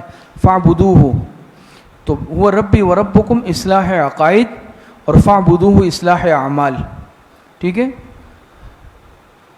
یہ سمجھ گئے؟ یہ تفصیل اطاعت ہے. ان اللہ هو ربی، بے شک اللہ ہی میرا رب ہے اور تمہارا رب ہے. فاعبدوہ، پس اسی کی عبادت کرو. ھذا صراط مستقیم، یہی سیدھا راستہ ہے. فاختلف الاحزاب من بینہم، ازالہ شبہ یہ تھا کہ حضرت عیسیٰ علیہ السلام نے توحید کی دعوت دی، پھر شرک کہاں سے آیا؟ تو ازالہ شبہ. فاختلف الاحزاب من بینہم، یہ اختلاف بعد میں ہوا. فاختلف الاحزاب، سے اختلاف ڈال دیا مختلف گروہوں نے. من بعدہم، آپس میں. یہ عیسیٰ علیہ السلام نے توحید ہی کی دعوت دی، یہ اختلاف خود ڈالا ان لوگوں نے. فویل للذین ظلموا من عذاب یوم علیم، تخویف اخروی، بس بڑی خرابی ہے ان ظالموں کے لیے. من عذاب یوم علیم، ایک دردناک دن کے عذاب سے. کس سے؟ ایک دردناک دن کے عذاب سے. هل ينظرون الا الساعة ان تأتيهم بغتة وهم لا يشعرون، توبیخ سے توبیخ ہے. فرماتے هل ينظرون الا الساعة، نہیں انتظار کر رہے مگر قیامت کا. ان تأتيهم بغتة، کہ آ جائے ان کے پاس اچانک، ناگہاں. بغتة ناگہاں، اچانک. وهم لا يشعرون، اور ان کو خبر تک بھی نہ ہو، بطور تاکید کے ہے، اور ان کو خبر تک نہ ہو. الاخلاء یومئذ بعضهم لبعض عدو الا المتقین، فرماتے ہیں کہ دوست اس دن ایک دوسرے کے کیا ہوں گے؟ دشمن ہو جائیں گے. دوست ایک دوسرے کے دشمن ہو جائیں گے. الاخلاء، خلیل دوست کو کہتے ہیں، دنیاوی دوست. ترجمہ کیا ہے کہ دنیاوی دوست، دنیا کے جو دوست ہیں، دنیا کی دوستیاں بڑی ناپائیدار ہیں. وہ فرمائے دنیاوی دوست. الاخلاء یومئذ بعضهم لبعض، دنیاوی دوست ایک دوسرے کے اس دن کیا ہو جائیں گے؟ دشمن ہو جائیں گے. الا المتقون، بجز پرہیزگاروں کے. بجز کس کے؟ پرہیزگاروں کے، کہ نیک لوگوں کا معاملہ یہ نہیں ہوگا. رکوع ہو گیا. صدق اللہ العظیم.